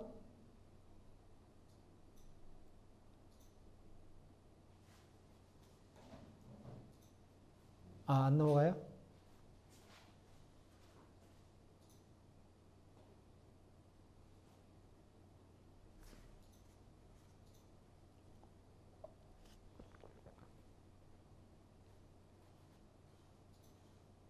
아니면 다른 시간 없으니까 다른 영상 또 있으니까 그거 보시죠. 나 물 조금 더 줄래요? 여러분들하고 이렇게 좀 마주치고 얘기를 해야 되는데 참 그러지 못하는 점이 아쉽고요. 다음 영상 가시자고요. 괜찮습니다. 뒤에 영상도 몇 개 있어요. 다음 화면 넘어가세요. 이게 뭐냐 하면은 우리나라 스마트팜 기술에 대해서 이제 토마토를 갖고 예를 들은 겁니다. 토마토 생산량을 봤을 때 일반 농가 대비해서 스마트팜 농가는 결론적으로 말하면은 배 이상 생산을 낼 수 있다는 거죠. 예를 들어서 일반 농가 같으면은 보통 우리가 한 50kg 정도의 토마토를 평당 딸 수가 있습니다. 그렇지만 스마트팜을 도입하게 되면은 거의 100kg까지, 94kg까지 노동력 절감되죠. 품질 좋은 토마토 생산. 이게 바로 스마트팜의 그러다 보니까 경영비는 20%나 절감이 되고 에너지 같은 경우에 30% 절감. 편리성은 4배나 증가한다. 이 온실 같은 거 열고 닫고 습도 온도 관리하고 병해충 관리 이런 것들이 바로 한 단편적인 예를 봤을 때 스마트팜의 생산성 향상이라고 볼 수 있는 거죠. 다음 화면 넘어갈까요? 자, 그러면 이제 강원도 농업기술원에 대해서 제가 좀 말씀을 드리겠습니다. 물론 여기 지금 한 몇 분 정도 돌아와 계신지는 모르지만은, 우리 한 몇 분 정도 돌아와 계세요? 8분이요? 아, 35명? 아, 지금 보니까 한 35명 들어와 계신다 그러는데, 물론 우리 원주에 계신 분들도 계실 거고, 아니면 뭐 전주 계시는 분들도 계실 거고, 그 다음에 아까 또 다른 분들 보니까, 인천 분들도 계시고, 대구 분들도 계신다고 하셨는데, 하여튼 반갑습니다.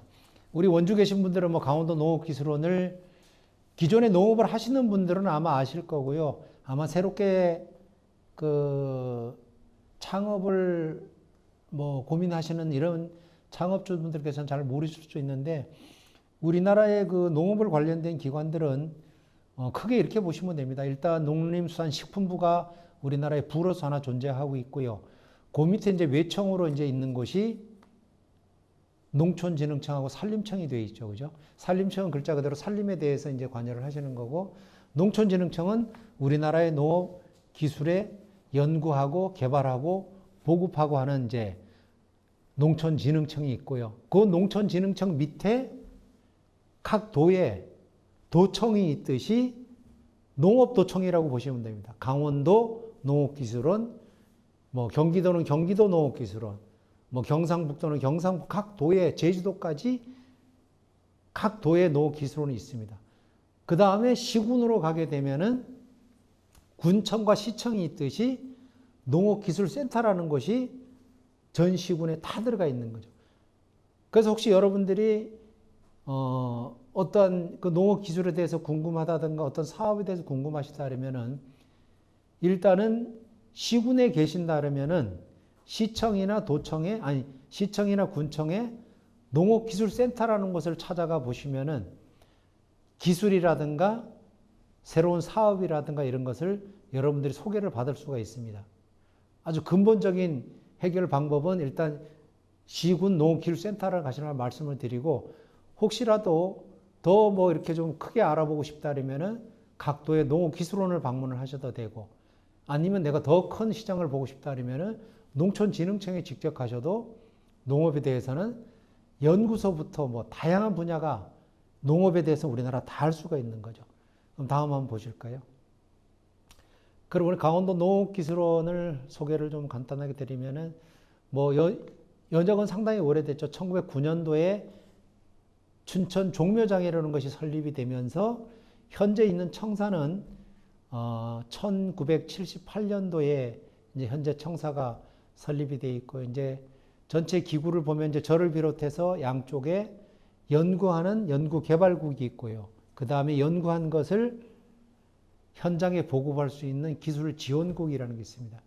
그래서 연구 쪽에서는 보면은 작물이라면은 다양한 밭작물 해서 뭐 벼를 비롯해서 콩, 옥수수라는 작물 연구과, 여기서 주로 작물에 대한 연구를 하고 있고요.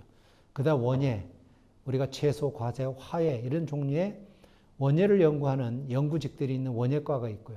그 다음에 농업 환경을 연구하는 병해충이라든가 이런 쪽에 연구하는 또 환경농업과가 있고요. 그 다음에 연구소를 이제 저희가 5군데를 갖고 있는데, 농식품연구소라는 건 춘천에 있습니다. 주로 이쪽에서는 여러분들이 주로 이제 뭐 가공제품 이런 것들을 농가에서 많이 만들고 있는데, 이런 연구를 많이 합니다. 새로운 농산물을 가지고, 아니, 일반 농산물을 가지고 먹기 편하게 간편식 아니면 가공식품 이런 쪽 연구도 하고, 아니면은 그 농산물 중에 새로운 기능성 식품이 뭐가 들어있는가 이런 물질을 새로 찾아내는 농식품연구소라는 게 춘천에 있고요. 그 다음에 홍천에 가면은 옥수수연구소라고 있습니다. 여러분들이 아마 여름 되면은 즐겨 찾는 옥수수는 대부분 이 옥수수연구소에서 종자를 매년 만들어서 농가에 보급해서 재배돼서 생산된 옥수수를 여러분들이 먹는 것이 바로 이 옥수수 연구소에서 나오는 전부 씨앗들로 보시면 됩니다. 그래서 강원도는 이제 옥수수 연구소가 있고요. 그 다음에 여러분들이 뭐, 다양하게 들 수 있는 반찬도 할 수 있고, 아니면 뭐 감자칩도 드시고, 그 다음에 뭐 과자도 먹을 수 있지만, 감자. 강원도 하면 감자잖아요. 그죠? 주로 우리 감자 연구소에서는 주로 우리나라 감자를 이제 새로운 품종을 연구하는 곳이 이제 강릉에 나가 있고요. 그다음에 산채 연구소에서 산채. 이건 홍천에 있는데 여기선 주로 우리나라 뭐 산마늘이라든가 곰취라든가 이런 산에 나는 채소류, 산채 이런 것들을 연구하는 산채 연구소가 지금 평창에 한 군데 되어 있고요. 그 다음에 인삼하고 약초를 같이 연구하는 뭐 인삼은 여러분들이 잘 아시잖아요. 인삼도 예전에는 저 아랫지방 뭐 풍기 인삼 해서 아랫지역에서 많이 됐지만 이제는 온난화도 많이 이루어지면서 인삼은 한번 재배를 하고 나면은 연작이 안 됩니다. 6년간 이렇게 하고 나면은 그 자리에 다시 인삼을 심었을 때 안 되잖아요. 그죠? 그래서 어디로 옮겨가냐? 또 다른 지방으로 옮겨가죠. 그러다 보니까 지금 거의 강원도 쪽이 인삼 재배로서는 뭐 작년, 재작년 같은 전국 면적의 1위를 갖다가 지금은 조금 후순위로 밀려 있는데 충북하고 이렇게 왔다 갔다 하는데 거의 강원도 쪽에 인삼이 다 올라와 있고요. 그러다 보니까 인삼에 대해서 저희가 연구를 해야 되니까 인삼 연구하고 약초, 강원도에는 또 약초가 많잖아요. 그죠? 황기를 비롯해서 뭐 다양한 인삼, 만삼 이런 약초들이 많다 보니까 인삼하고 약초를 연구할 수 있는 저기 전방 지역에 인삼 약초 연구소라는 것이 지금에서 5개 연구소가 연구개발국 밑에서 지금 활동을 하고 있고요. 그 다음에 기술지원국 같은 경우에는 우리가 기술지원기획과 같은 경우는 주로 이제 농촌진흥청에서 내려오는 예산이라든가 행정 업무를 담당하는 지원기획과가 있고, 그 다음에 기술보급과 연구에서 개발된 것을 농가에 보급하기 위해서는 이런 기술보급과에서 농촌 지도 공무원들이 주로 이제 근무를 하고 있고, 생활자원과라는 것은 아까 제가 말씀드린 농식품 가공 파트라든가 아니면은 치유농업 이런 쪽도 함께 생활 농촌에 있는 자원을 어떻게 활용할 수 있는 이런 연구를 하는 보급을 하는 생촌자원과가 있고요. 그 다음 이제 미래농업교육원이라는 것은 원장 직속으로 있는 것인데 주로 여기는 농업인들을 대상으로 해서 1년 내내 교육만 시킵니다. 예를 들어서 내가 창업을 할 농기계를 잘 못 다뤄요. 일단 기본은 알아야 되잖아요. 그죠? 농기계 뭐 연습 과정에서 뭐 2박 3일 아니면 일주일 아니면 젊은 청년 농업인들 같은 경우에는 뭐 미래농업대학을 하면서 6개월짜리 과정도 운영하고 있고요. 대부분 단기 과정 2박 3일짜리 3박 4일 과정에서 뭐 딸기면 딸기, 수박이면 수박, 농기계면 농기계 아니면 여성분들이 많다 보니까 여성 농업기계 다루는 법 아니면 농기계 고장 났을 때 어떻게 대처하는 법 이런 분들이 이제 주로 이 미래농업교육원에 와가지고 1년 내내 교육을 받는데 올해는 아깝게도 지금 교육을 개설을 했지만은 절반도 이수를 못하고 계속 중단하다가 지금 10월 달 들어서서 오늘부터 일부 과정들 지금 조금 운영을 하고 있습니다. 아마 내년에는 정상적으로 운영이 될 건데요. 아마 다른 도도 마찬가지일 거지만은 대부분 이런 그 교육원을 운영하는 걸로 알고 있습니다. 아까 인천에 계신 분들이 있을지 모르지만 인천은 조금 이제 농업기술센터가 따로 있는데 그쪽에도 아마 알아보시면은 자체 소화가 안 되면 다른 데 아마 소개도 되고 하니까 아마 알아보시면 좋겠고요. 그래서 저희는 뭐 예산은 크지는 않습니다. 1년에 한 600억에서 700억 정도 이렇게 받아서 저희가 농가에 이제 시범 사업도 들어가고 일부 지원 사업도 들어가는 이제 하고 있는 그런 이제 강원도 농업기술원에 대해서 제가 말씀을 좀 드렸습니다. 그러면 다음 장 보실까요? 그러면 우리 농업과학기술의 농업기술의 역할을 보면은 주로 아까 제가 서두에 말씀드린 대로 연구개발하고 그 다음에 교육훈련하고 그 다음에 기술 보급하고 때에 따라서 국제협력까지 한다 이래서 말씀드린 건데 연구개발은 그렇습니다. 저희가 새로운 품종 개발하고 강원도는 또 일기가 다른 지역보다 춥고 고냉지다 보니까 강원도에 맞는 품종이 있어야 되고 강원도에 맞는 적합한 농기계가 있어야 되고 강원도에 적합한 종자도 있어야 되고 기술도 강원도에 맞는 기술 이렇게 하다 보니까 연구개발을 강원도만의 연구를 할 수 있는 이런 분야가 있고 교육훈련 연구한 것을 다시 농가에 보급할 때는 이런 방식으로 하는 그 기술 보급을 하고 있고 아까 말씀드린 교육훈련 역시 농가에도 교육도 시켜드리고 일반 농업 기술 교육도 하고 아까 말씀드린 미래교육원에서 그런 교육을 하고 국제협력 같은 경우에는 아까 제가 뭐 RDA 그 해외 파견 이런 것도 말씀을 드렸지만은 우리가 옛날에 수혜를 많이 받았지만 이제는 우리도 수혜를 주는 도가 돼야 되기 때문에 우리가 몽골 같은 경우도 작년까지 해서 한 20여 년간 계속 몽골에다가 기술도 전수를 해주고 일부 시설도 해주고 올해는 그분들을 다시 초청을 해다가 교육도 하고 다시 하려고 했는데 결론 코로나 때문에 못했는데 그 하는 목적도 다 있습니다. 물론 우리나라 사람들이 몽골 같은 신시장에 나가서 농업을 새롭게 하는 방법도 있지만은 몽골에는 사실 뭐 온실 같은 걸 별로 이용을 안 하다 보니까 채소 같은 걸 못 먹어요. 그러면 그 채소하는 기술을 가르쳐 주면서 새로운 온실을 지어주고 이래서 우리나라 농자재를 갖다가 그 나라에 팔 수 있는 이런 여건도 되기 때문에 그런 국제협력 분야도 많이 한다고 말씀을 드리겠습니다. 다음 한번 보실까요? 그래서 우리 강원농업은 지금 중점 추진 방향은 현장 중심의 이제 강원농업기술을 개발을 하겠다 이래서 저희들은 이제 추진 방향을 이제 네 가지로 크게 이제 구분을 하고 있습니다. 우리 강원 농산물의 명품화도 중요하지만 차별화를 해야겠다는 말씀을 드리겠습니다. 왜냐하면은 명품화는 당연히 가야 되지만 차별화는 저는 반드시 필요하다고 봅니다. 물론 경쟁력 좋은 얘기죠. 경쟁을 하게 되면 저는 이렇게 늘 얘기를 하고 있습니다. 절대 우리 농업에 있어서는 농가 간, 농장 간 경쟁은 하지 말자. 왜냐? 좋은 말에서는 경쟁이 좋은 말이지만 어떤 의미에서는 경쟁을 하게 되면은 마지막에 가서는 가격 경쟁력을 하게 돼 있습니다. 아까 우리 토마토 생산했잖아요. 그죠? 토마토 10kg를 파는데 똑같은 거의 비슷한 품질이 이제 나옵니다. 그러면 어떻게 합니까? 나중에 내 걸 더 많이 팔기 위해서는 가격 싸게 파는 수밖에 없잖아요. 그러면 나 5,000원에 팔던 것을 4,000원 팔고 3,000원 팔고 더 내려가면 원가에 팔게 되는 거죠. 그러면은 양쪽 농장 다 손해를 보게 되는 거죠. 그래서 경쟁이 필요하지만 이런 가격 경쟁은 절대 하지 말고 똑같은 토마토를 생산하더라도 차별화를 만들라는 거죠. 똑같은 토마토를 가지고 우리 농장은 어떤 차별화가 있다. 스토리텔링을 하든지 토마토를 가공을 하든지 아니면 좋은 점을 찾아내든지 이렇게 해서 소비자를 끌어야죠. 가격만 갖고 했다.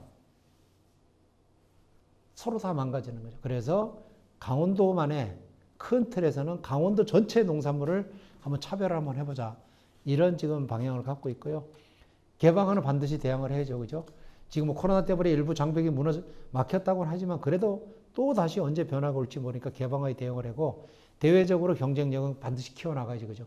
농장 간의 경쟁력이 아닌 대외적인 경쟁력을 키워나가야 되고 그 다음에 농업의 첨단은 반드시 갖춰나가야 되고 융복합화 농업만 따로 갈 수 없습니다. 이제 농업 플러스 혁신 플러스 기술 플러스 다 해서 옛날에 단순한 생산해서 먹거리 생산은 이런 개념을 완전히 버리셔야 됩니다.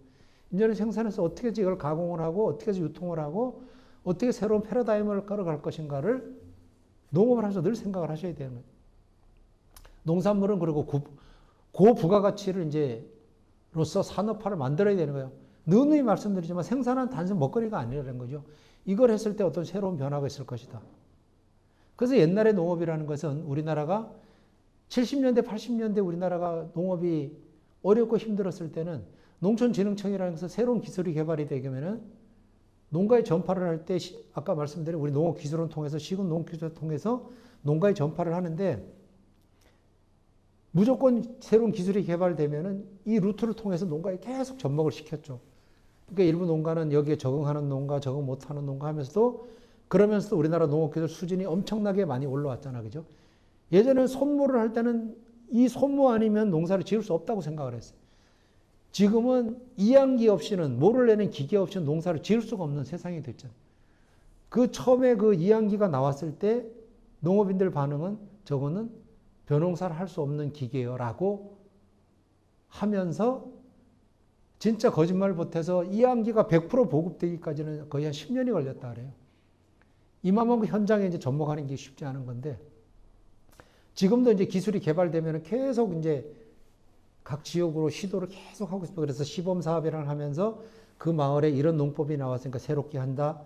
이런 걸 하고 있는데 그것도 좋지만 우리 기술원에서 앞으로 이제 이런 시도를 또 하고 있습니다. 위에서 내려주는 기술도 좋지만은 이제 농가들도 아이디어도 많고 새로운 기술도 습득하는 분들이 많아요. 그러면 내가 이런 기술을 접목을 해보고 싶은데 장비라든가 어떤 여건이 갖춰지지 않아. 그럼 해볼 수가 없어. 내가 모든 걸 거기다 올인할 수도 없고. 그랬을 때는 우리 기술원에 찾아오게 되면은 아이디어를 달라는 거죠. 그러면 우리가 아이디어를 받아서 아, 이분이 이런 생각을 하고 있네? 이런 좋은 아이디어가 있네? 이거를 과제화해서 우리가 연구를 한번 하는 거죠. 그래서 다시 농가에 내려주는, 예전에는 위에서 내려주는 상향식이었지만 앞으로는 하향식도 해보겠다는 것을 말씀을 드릴 거고요. 그래서 저희 농업기술원은 이제 앞으로 홈페이지에 이런 난이 하나 만들어질 겁니다. 언제든지 상시적으로 내가 새로운 아이디어가 있다. 난 이걸 이렇게 하고 싶다 그러면은 글로서 남기셔도 좋고, 아니면 뭐 찾아오셔도 좋고, 메일로 주셔도 좋고 해서 진짜 농업에서 이런 아이디어가 필요하다는 것을 저희가 생각 못하는 부분, 우리도 한계가 있잖아요. 더 이상 못 보는 한계가 있으니까 새로운 아이디어가 있으면 주시라는 거예요. 그럼 그거를 저희들이 적합성을 한번 검토를 해서 야, 이런 아이디어가 있다면 한번 시도를 한번 해보자. 연구를 한번 해보자. 이런 걸 한번 저희들이 한번 해보려고 노력을 하고 있으니까 뭐 언제든지 그런 좋은 아이디어에서 한번 줬으면 좋겠습니다. 제가 이제 주어진 시간이 3시 50분까지로 알고 있는데 제가 맞춰서 하겠습니다. 예, 다음 또 가보실까요? 여기 보시면은 아까 이제 우리 기술원에서 개발한 내용들인데 아마 동영상을 한번 보시면은 이게 종자도 중요하지만은 농업기술원이 이렇게 간다는 거 아마 아실 겁니다. 한번 동영상 한번 보시죠.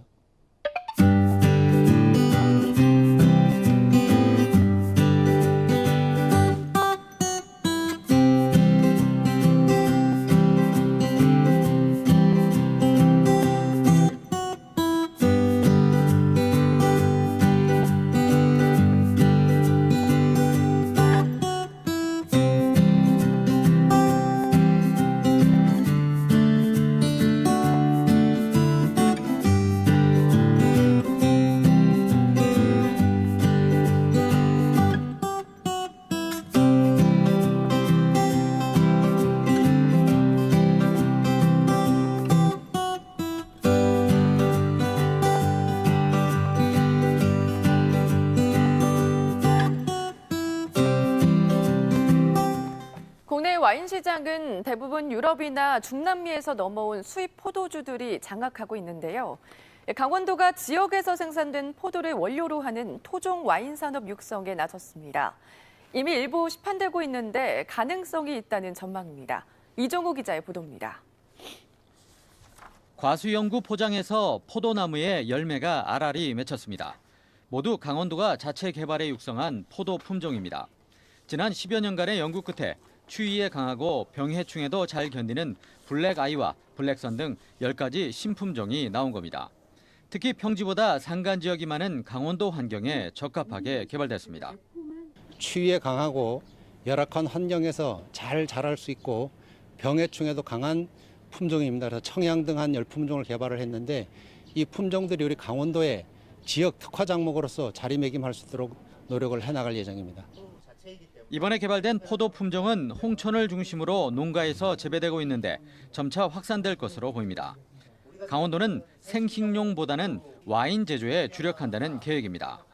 농촌진흥청으로부터 와인 발효 등 와인 제조 기술을 지원받아 토종 와인 산업화에 본격적으로 나섰습니다. 포도가 보급된 일부 농가에서 이미 와인 제조 유통에 나섰는데 과일향 등의 풍미가 좋아 수요가 점차 늘고 있습니다. 로컬 푸드 매장 아니면 지역의 하나로 마트 이런 데다가 납품하고 있고요. 또 서울에 있는 유명한 호텔에도 몇 군데 들어가고요. 그렇게 판매되고 있습니다. 농가형 와이너리가 강원도의 새로운 농업 수익 모델이 될 수 있을지 주목됩니다. 좋은 뉴스 이종호입니다.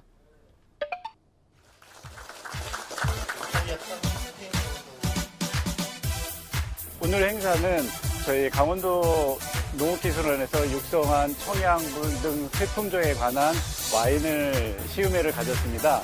오늘 저희가 육성한 품종으로 농가형 와인을 만들었는데요. 이름으로써 농가 소득에 증대될 것이라고 생각이 됩니다. 저희 포도 품종이 나오기까지는 24년 전 야생모를 수집함으로써 강원도에 적합한 품종을 만들려고 노력을 했고요. 그동안의 결실로 인해서 내한성도 강하고 수확기 때 당도가 높아서 이것을 와인으로 만들었을 때 굉장히 고품질의 와인을 만들 수 있는 품종이 되겠습니다.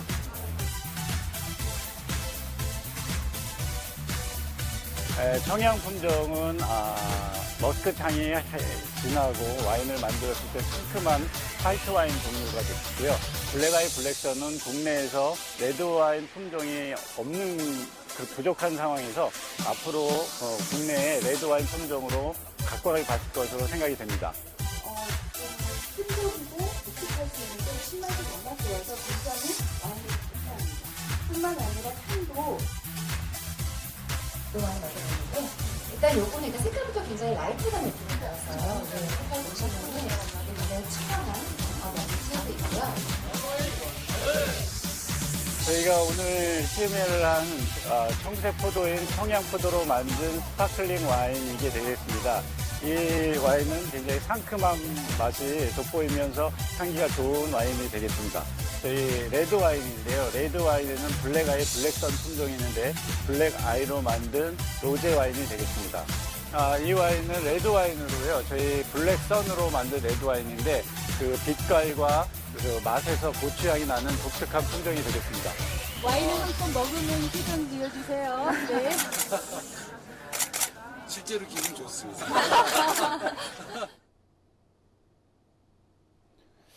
아마 저 영상에서 보시면 이제 그 지사님 얼굴을 아는 분들 꽤 있을 겁니다. 우리가 이게 이제 저희 시험포장은 이제 농장이죠. 농장에 직접 이제 포도나 뭐 사과, 배 이런 그 육종으로 하는 포장이 있는데 이 포장에서 직접 저희가 이제 개발한 청양이라는 포도 품종을 가지고 그 와인을 만든 것을 해서 시음을 한 적이 있는데 오래 했습니다. 오래 했는데 이 청양이라는 품종은 우리 강원도 기후에 적합한 품종입니다. 강원도는 약간 춥고 이렇다 보니까 그 일반 품종보다는 적합한 품종을 만들기 위해서 청양이라는 것은 산에 있는 이제 머루를 이제 그 나무를 해서 모종을 해서 이렇게 해서 새롭게 육종한 품종이 되겠는데 우리나라도 보면 이제 와인이 사실 앞으로 엄청난 대세를 가져올 겁니다. 사실 와인의 역사를 보면 우리나라가 한 1974년도에 보면은 그 혜태 주조에서 이제 노블 와인이라는 걸 처음에 이제 한번 내놓은 적이 있죠. 그죠? 그 다음에 이제 우리가 잘 아는 97년도에 두산에서 마주왕이라는 것을 내놨습니다. 그래서 2000년대까지도 약간 주춤했죠. 왜냐하면은 그때 당시에 수입 자유화가 일어나면서 모든 와인이 외국에서 막 쏟아져 들어오면서 와인 끝났다. 안 했죠. 그러다 2000년대 들어오면서 살살 이제 또 다시 우리나라 국산 와인에 대해서 관심을 가졌는데 처음으로 이제 그때 당시 국산 와인이 나온 것이 농촌진흥청이 개발한 청수라는 이제 와인이 한번 개발이 되죠. 지금도 아마 시중에 많이 나와 있습니다. 그러면서 청수랑 유사한 우리 이제 강원도에서도 하나 만들어야 된다 그래서 직접 우리가 품종을 만들어서 포도를 달리게 해서 와인까지 만들어서 브랜드화해서 상품을 낸 거죠. 그래서 산모루를 모본으로 한 것이고 특히 이제 병해충에도 강하고 추위에도 강하고 그 대부분 이제 이 모루 자체는 청양이라는 것은 씨가 없습니다. 씨가 없고 상당히 알이 자라요. 그 맛을 보게 되면은 단맛이 상당히 높습니다. 대신 껍질 맛은 약간 그 쓴맛이 있다 할까요? 그러면서 그 와인 이제 맛을 내게 된 것인데 지금 홍천에 이제 너브네 와인이라서 이것을 개발을 해서 판매를 하고 있는데 상당히 반응도 좋은 것 같습니다. 가운데 그 와이너리가 4군데 정도 있습니다. 홍천, 춘천, 삼척, 영월 4군데 있는데 대부분들 하여튼 유통도 잘하고 계시고 나름대로의 판매 전략도 좋고 해서 지금까지 뭐 일반인들이 봤을 때 와이너리가 대가라고 했지만은 너무 제가 봤을 땐 잘 되고 있고 우리 원래 코로나가 없었으면은 한 8월 달쯤에 서울에 이제 그 호텔의 총 주방장님들 한 38명을 이제 섭외를 했었는데 그분들을 모시고 이 강남에서 하루 저녁에 와인 시음회를 하려고 계획을 다 했었습니다. 그분들까지 오케이를 하셨는데 결론은 코로나로 해서 많은 분들이 모이지 못하는, 특히 호텔의 주방장 같은 경우에는 어떤 코로나의 사각지대에 놓여 있기 때문에 절대 안 된다 해서 포기를 했는데, 그분들만 같이 시음회를 했었으면 나름대로 또 호텔에서도 많이 이 와인을 선택을 하지 않았나, 이런데 조금 아쉬운 감은 있습니다. 그래서 하여튼 우리 강원도에서 개발한 포도 신품종, 뭐 블랙스타, 블랙선, 청향, 허니랜드 이런 품종도 있다는 것을 여러분들께 한번 말씀을 드리겠습니다. 다음 한번 가보실까요? 아까 저희가 이제 기술원 자체가 상당히 오래됐는데요. 혹시 뭐 춘천 같은 데 오실 일 있으면 강원도 농업기술원을 내년 한 10월까지는 현 위치에 있지만은 사무실 이제 이전을 합니다. 사무실 이전은 내년 한 10월 중에 이전을 할 건데, 그 소양강 댐 올라가는 쪽입니다. 현 청사에서 뭐 한 15분 정도밖에 거리가 안 되는데, 새롭게 이전을 하게 되면은 보다 나은 새로운 기술, 또 우리가 적응성 높은 이런 기술들을 연구할 수 있어요. 좀 좋다는 말씀드리니까 언제든지 오시면은, 혹시 춘천 쪽 오실 일 있으면은 강원도 농업기술원 한번 찾아보십사, 이렇게 말씀을 드리겠습니다. 다음 한번 가보실까요? 강원 농업에 한번 그 자원이라든가 이런 거 한번 보실게요. 다음 한번 보실까요? 그 강원도는 농가 인구는 뭐 여러분들이 보시는 거 그렇게 많지는 않습니다. 경지 면적도 보면 상당히 적고, 호당 경지 면적도 1.5헥타 정도밖에 안 되고, 농가 소득, 농업 소득은 좀 비교적 낮은 편입니다. 근데 저는 이 낮은 거에 대해서 크게 연연하지 않습니다. 왜냐? 전국 순위 7위, 8위 뭐 이렇게 돼 있는데, 이 통계조사 자체도 저는 좀 통계청에서 하는데, 어떤 분들이 샘플링이 되냐에 따라서 이 소득 순위는 엄청나게 왔다 갔다 하는 거거든요. 강원도에 보시면 상당히 고소득을 올리는 분들이 많습니다. 강원도는 평지가 아닌 주로 산간지고, 밭이 그렇게 뭐 몇천 천 몇만 평 이렇게 남부지역처럼 그런 데가 없지만, 그래도 고소득을 올리는 데는 강원도라는 이런 자부심을 갖고 있습니다. 다음 한번 보실까요? 제가 아까 차별하다 이런 말씀을 드렸는데, 결론 차별화는 이런 겁니다. 여기에 보시는 아스파라거스, 땅두릅, 자색옥수, 라디치오, 쪽파, 자두 이런 게 있는데, 아스파라거스 같은 경우에 올해 아마 여러분들이 겪으신 분들이 있을 거예요. 아마 아스파라거스를 온라인에서 팔아가지고 한창 화제가 됐던 경우가 있는데, 아스파라거스라는 건 여러분들이 그냥 단지 외국에서 수입이 되고 우리나라에서 재배가 안 되고 있다, 이렇게 생각을 하시는 분들이 많은데, 주로 수입 많이 합니다. 멕시코 같은 데서 뭐 배로 엄청 많은 수입을 하는데, 우리나라의 아스파라거스 재배 면적이 한 95헥타 정도 됩니다.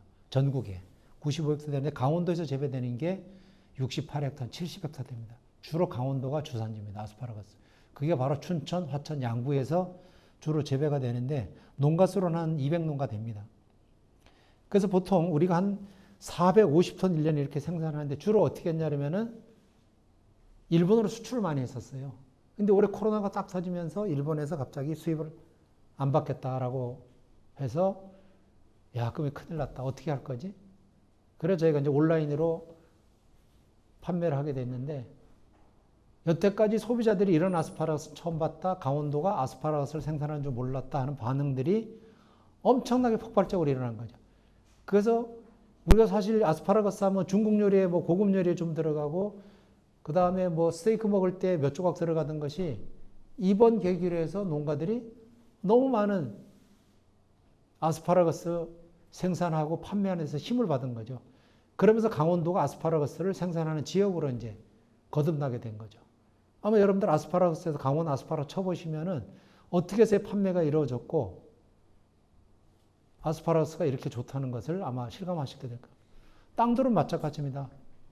여태까지는 두릅이 뭐 우리 햇순 나올 때 5월달 이렇게 돼야만, 4, 5월 돼야만 두릅을 먹었지만, 이 땅두릅 같은 경우는 저희들이 새로 기술을 개발을 한 건데, 강원도에서만 할 수 있어요, 이 기술은. 이게 1월 말에서 2월 달에 이 두릅이 나옵니다, 벌써.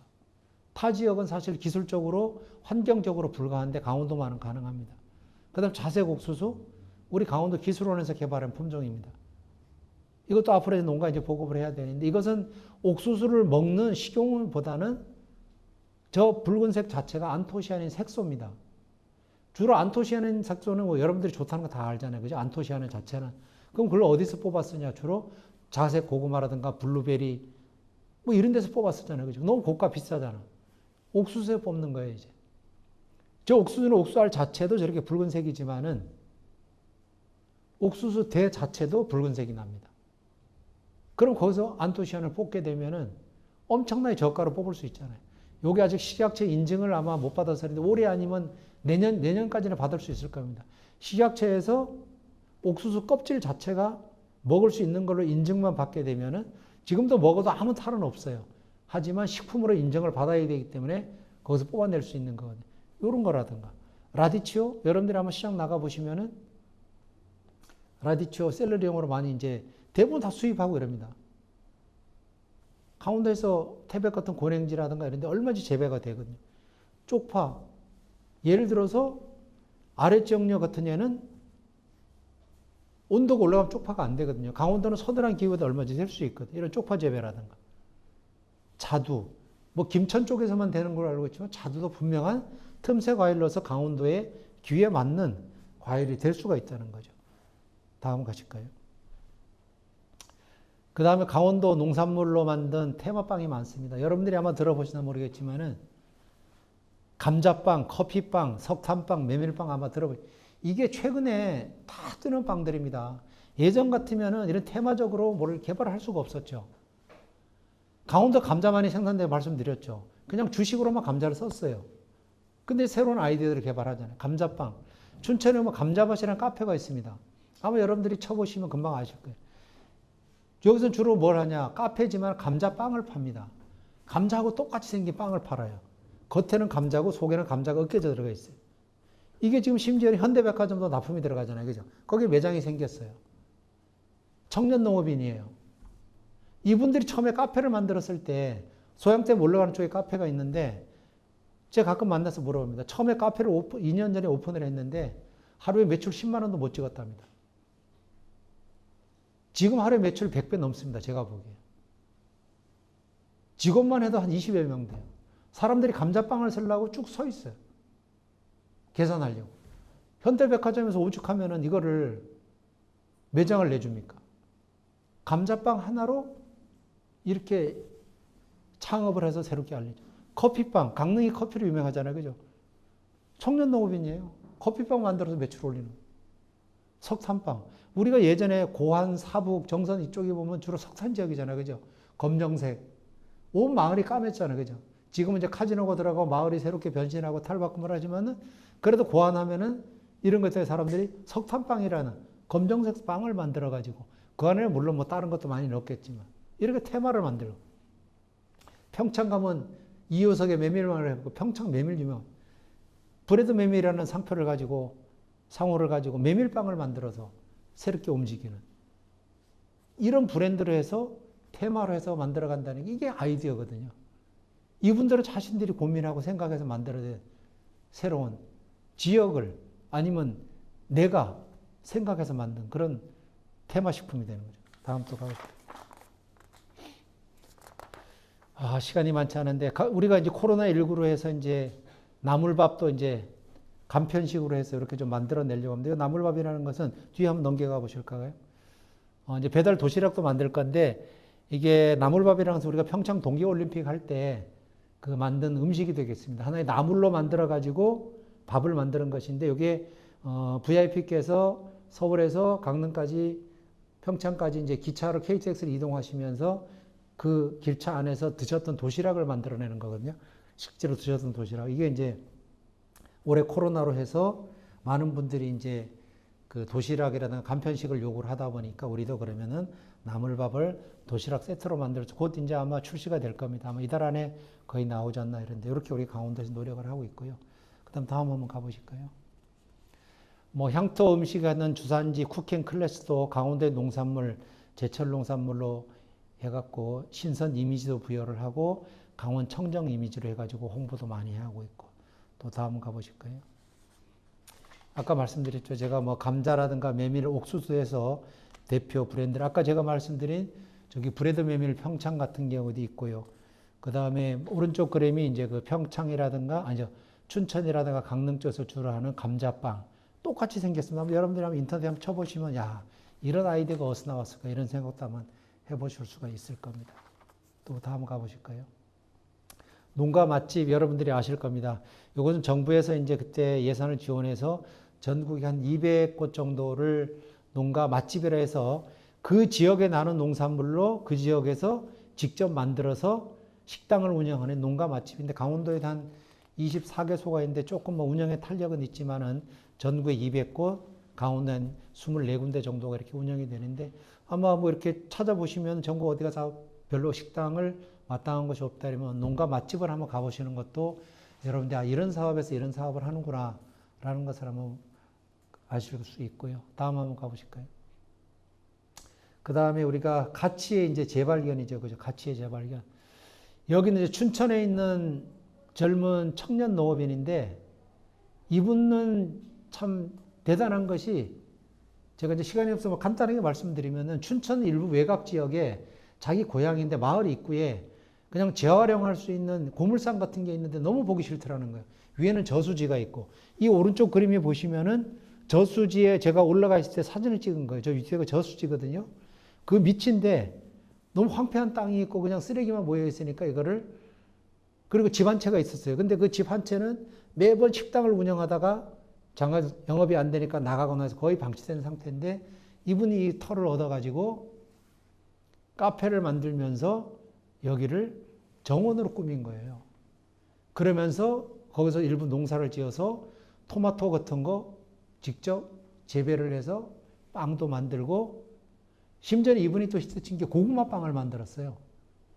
고구마하고 빵이 똑같이 생겼습니다. 아주. 실제로 고구마 같아요. 실제로. 이런 빵을 개발하고 그 카페에서 운영을 하다 보니까 경치가 이렇게 또 그 저수지에 올라가면 너무 좋다 보니까 사람들이 춘천의 명소로 알려진 거예요. 그 황무지가 이렇게 변해가는 거죠. 또 다음 가보실까요? 이분들 같은 경우는 평창에서 지금 고추냉이를 하는 건데 고추냉이가 이제 와사비잖아요. 와사비. 그죠? 우리가 일반 와사비는 그냥 화학 조미료도 일본 쓰고 해가지고 화학적으로 만드는 거. 이거는 실제로 뿌리를 먹는 이제 와사비인데 이 젊은 두 친구가 평창에다가 시설을 하고 이제 다시 들어갔는데 이분들은 농업하던 분들이 아니에요. 주로 해외에서 무역하던 분들이 한 분 있는데 이분이 해외에서 고추냉이라는 걸 보고 들어와서 기술을 우리 농업기술을 요구하면서 평창에다 시설을 했는데 성공을 한 거죠. 지금 엄청나게 매감도 많이 타고 출하도 많이 하고 결론은 이분이 지금 하는 건데 밑에는 고추냉이라는 와사비는 빛이 많이 필요하니까 밑단에는 고추냉이하고 위에는 딸기를 재배합니다. 두 단으로 해가지고 제가 봤을 때는 이분도 머지않아 성공을 할 뿐이라고 이렇게 생각합니다. 또 다음 한번 보실까요? 강원도 옥수수 많이 재배되잖아요. 그죠? 팝콘 옥수수. 예, 지금까지는 영화관에서는 팝콘 전부 수입 팝콘입니다. 그죠? 우리 강원도 기술원에서 옥수수연구소 개발한 것은 팝콘 옥수수를 이제 새로운 품종을 만들어서 팝콘이 다른 거 아닙니다. 옥수수 자체를 튀기면 팝콘이 되는 거예요. 다른 처리 안 하는 거거든요. 근데 왜 우리가 시중에 많이 못 나가냐? 외국산이 워낙 싸게 들어옵니다. 워낙 싸게. 근데 사실 들어올 때는 별의별 단계를 다 거쳐 들어오잖아요. 그죠? 근데 국산 팝콘 옥수수는 생산해서 그대로 팝콘 만드는 거예요. 그대로 가격 경쟁력이 사실 떨어져서 그러는데 이것도 저희가 얼마든지 가격 경쟁력만 좀 따라잡으면 국산 팝콘으로 대체를 할 수 있다. 이런 생각을 하고 있고 옥수수도 옛날에 한철이지만 이제는 뭐 파우치를 만들어 가지고 저장하고 이렇게 먹을 수 있는 해서 이분도 국산 옥수수 만들고 찰옥수수 생산 가공 판매해서 엄청난 소득을 올리는데 동해에 있는 분입니다. 다음 또 보실까요? 토마토 교육농장. 이분은 이제 교육농장을 운영하면서 나름대로 아이들 실습 교육받고 목공도 가르치고 농장 운영하면서 나름대로 소득을 올리는 이분도 춘천에 있는 분인데 예전에는 이런 걸 전혀 몰랐답니다. 오로지 생산해서 팔고만 알았다는 거예요. 그래서 이런 체험 고객을 맞으면서 또 새롭게 변화하고 또 다음 가보실까요? 이분도 춘천에 있는 분인데 주로 복숭아 농장을 하는 분, 이분도 농사꾼이 아니었어요. 가업 승계를 한 분인데 코로나 맞으면서 어려움을 겪지 않나니까 절대 그렇지 않아요. 자기는 체험도 하긴 하는데 처음에 원래 시도는 농업에 충실을 한다는 거죠. 농업에 80% 의존하고 나머지 20% 체험한다 그러니까 코로나가 왔어도 자기는 외국 관광객들이 많이 들어왔는데 그분들이 안 와도 상관이 없다. 그래서 올해도 아무 무난하게 이어가는 춘천에 이제 계신 분들의 두 부부가 운영하는 농장이 있고요. 그 다음에 또 다음 가실까요? 이 로즈랑스라는 것은 강촌에 있는 건데 장미의 변신이라 해서 이분은 주로 식용 장미만 재배를 합니다. 얼마나 좋습니까? 꽃 색깔이 다양한 데다가 식용으로 먹을 수 있는 장미를 개발하면서 카페라다가 이렇게 음료로 제공하는데 상당히 많이 또 주문도 많이 들어오고 올해 같은 특히 면역력 그런 얘기 많이 하다 보니까 그런 신선 농산물 많이 오고 와서 상당히 이분도 소득을 많이 올리고 올해도 이제 그 세계 일부에서 주최하는 그 농업인상을 한번 또 받게 된 그런 농장이 되겠고요. 그 다음에 또 가보실까요?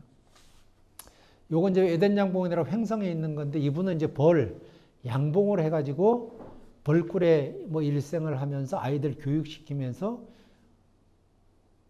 1년에 매출을 한 2억 5천 정도 올리는 자기 꿀도 팔면서 아이들 체험 교육도 시키고 학교에 강사도 하고 이렇게 다양한 농업을 하는 분들이 많다는 걸 말씀드리겠습니다. 다음 아까 제가 치유농업 말씀드렸잖아요. 홍천에 가면 열목어 마을이라는 게 있습니다. 이런 열목어 마을 같은 경우에는 마을 전체를 치유 마을로 만들어 가지고 교육생들이 이렇게 단체로 받습니다. 이것이 바로 조달청에 등록이 된 마을인데 소방관들이 이제 트라우마가 많다 보니까 소방관을 대상으로 한 신신 프로그램을 운영을 합니다. 그래서 조달청 상품으로 등록을 돼 갖고 뭐 2박 3일에 뭐 26만 원, 뭐 50만 원 뭐 이렇게 받는 건데 일수에 따라서 상당히 마을에는 엄청난 도움이 되는 거죠. 마을 사업으로 들어가 있으니까. 이런 계곡에 가서 명상도 하고 이런 데 들어가면 전화도 안 됩니다. 2박 3일, 3박 4일 동안 흙집에서 자면서 쉬고 명상하고 맛있는 음식과 깨끗한 차 마시면서 3박 4일을 힐링하면서 나오는 이런 이제 치유 마을에 이제 등장을 하게 되는 거죠. 다음 가보실까요? 라벤더 꿈이라는 평창 이제 대관령 쪽에 있는 건데 이분은 평창에다가 라벤더 허브만을 만들어 갖고 동산을 했는데 사실 허브가 추운 지역에서는 안 됩니다. 근데 이분들은 한 10여 년 전부터 해서 갖고 해피 700이라는 그 지역에서 허브가 자생할 수 있도록 만들어 놨어요.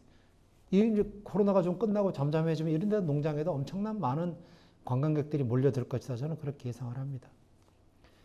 자, 다음 가보실까요? 자, 다음 또 한번 넘어가 보시죠. 자, 다음 한번 가보세요. 요건 좀. 자, 제가 이제 시간이 거의 얼추 다 돼가서 좀 몇 가지 전하고 싶은 말씀이 있습니다. 그 삶을 대하는 태도 제가 말씀드려요. 첫 번째, 열정입니다. 열정. 삶을 대하는 태도 첫 번째 열정. 두 번째, 도전하십시오. 도전. 세 번째, 뭐를 하시든지 정성을 가지고 임하시라 이거죠. 이 세 가지는 새로운 농업을 도전을 하시거나 아니면 기존에 하시던 분들도 다시금 열정, 도전, 정성을 항상 가지고 물론 그렇게 해 오시겠지만은 더욱더 한번 가져보시라는 거죠. 다음 한번 보실까요? 왜 제가 열정이라는 말씀을 드리냐면은 이 선수 아시죠? 테니스 선수. 정현이라는 테니스 선수가 호주 오픈 테니스 대회에서 2018년도에 남자 단식 8강까지 갔습니다. 이건 상상도 못한 일이죠. 그죠? 이 사람의 열정이 없었으면은 이렇게 엄청난 세계 랭킹들과 지금 물론 세계 랭킹이 많이 떨어져 있지만 이때 당시에는 시력도 안 좋지, 발 상태도 안 좋지 이런 사람들이 그 세계적으로 유명한 호주 오픈 테니스 대회에서 이렇게 갈 수 있다는 이 사람 열정 없이는 갈 수가 없었다고 저는 생각을 합니다. 그래서 여러분들께서는 꼭 열정을 가져라고 말씀을 드리시고 두 번째, 도전하시라는 거죠. 도전. 한번 영상 한번 눌러보실래요? 이 패스트 펭귄에 대해서 여러분들이 아마 그림을 많이 보셨을 겁니다. 뭐 영상이 안 나오면 괜찮습니다. 이 패스트 펭귄은 두려움을 극복하는 사람이 되자는 거죠. 이 펭귄은 누군가는 한 마리가 여기 뛰어들어야만 다음 먹이를 구하러 가고 다음을 준비를 하는데 누구라도 먼저 떨어지려고 안 합니다. 여기에서 딱 첫 번째 펭귄이 들어감으로써 많은 사람들이 들어가니 이런 도전 정신. 넬슨 만델라가 그런 말을 하죠. 용감한 사람은 두려움을 느끼지 않는 것이 아니라 두려움을 극복하는 사람이라 그랬어요. 이런 말이 있듯이 누구나 도전하는 삶을 가져보는 거죠. 마지막이 정성을 가져라는 거죠. 다음 영상 한번 보실까요? 오랫동안 사랑받는 브랜드 강점은 진정성하고 일관성이 있다. 삶도 마찬가지다. 조금 이따 영상을 하나 보시겠지만 이 영상은 여러분들이 아마 영린이라는 영화를 보신 분이 있을 거예요. 2014년도에 개봉이 됐는데 이 역에 나오는 정성이라는 것을 아마 여러분들이 이 영상을 보시면은 왜 정성이 필요한가를 한번 영상 한번 보실까요?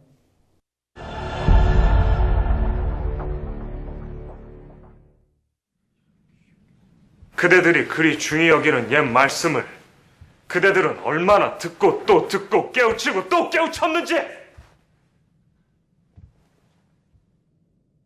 다 외우고 있는 자는 손을 드시오. 아무도 없소? 상책은? 혹시 상책은 아는가?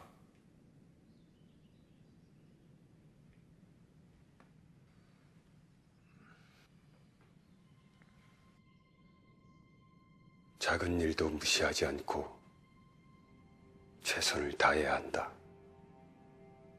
작은 일에도 최선을 다하면 정성스럽게 된다. 정성스럽게 되면 겉에 배어나오고, 겉에 배어나오면 겉으로 드러나고, 겉으로 드러나면 이내 밝아지고, 밝아지면 남을 감동시키고, 남을 감동시키면 이내 변하게 되고, 변하면 생육된다. 그러니 오직 세상에서 지극히 정성을 다하는 사람만이 나와 세상을 변하게 할 수 있는 것이다. 이것이 예기 중용 23번째 장이옵니다.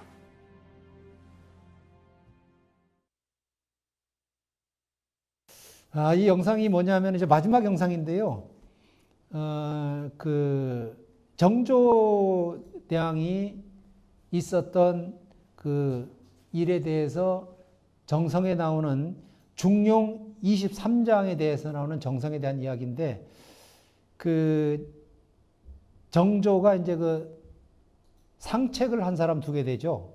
그 상책을 두는 이유는 내가 이제 암살을 당할 것 같으니까 밤낮에 이제 수행하는 그림자가 바로 이제 상책이 되는데, 이 사람을 통해서 그 벌어지는 일들에 대해서 그 정조를 죽이려 하는 반대파들, 그리고 암살을 둘러싼 살아야 하는 자, 죽어야 하는 자, 살려야 하는 자, 이런 엇갈린 운명의 24시를 그린 영화가 바로 영린 24시라는 건데, 그 참 상책의 마지막 대사가 저는 그 정성에 대해서 나오는데 이런 내용이 있습니다. 지극히 정성을 다하는 사람만이 나와 세상을 변하게 할 수 있는 것이다. 이런 내용이 들어와 있습니다.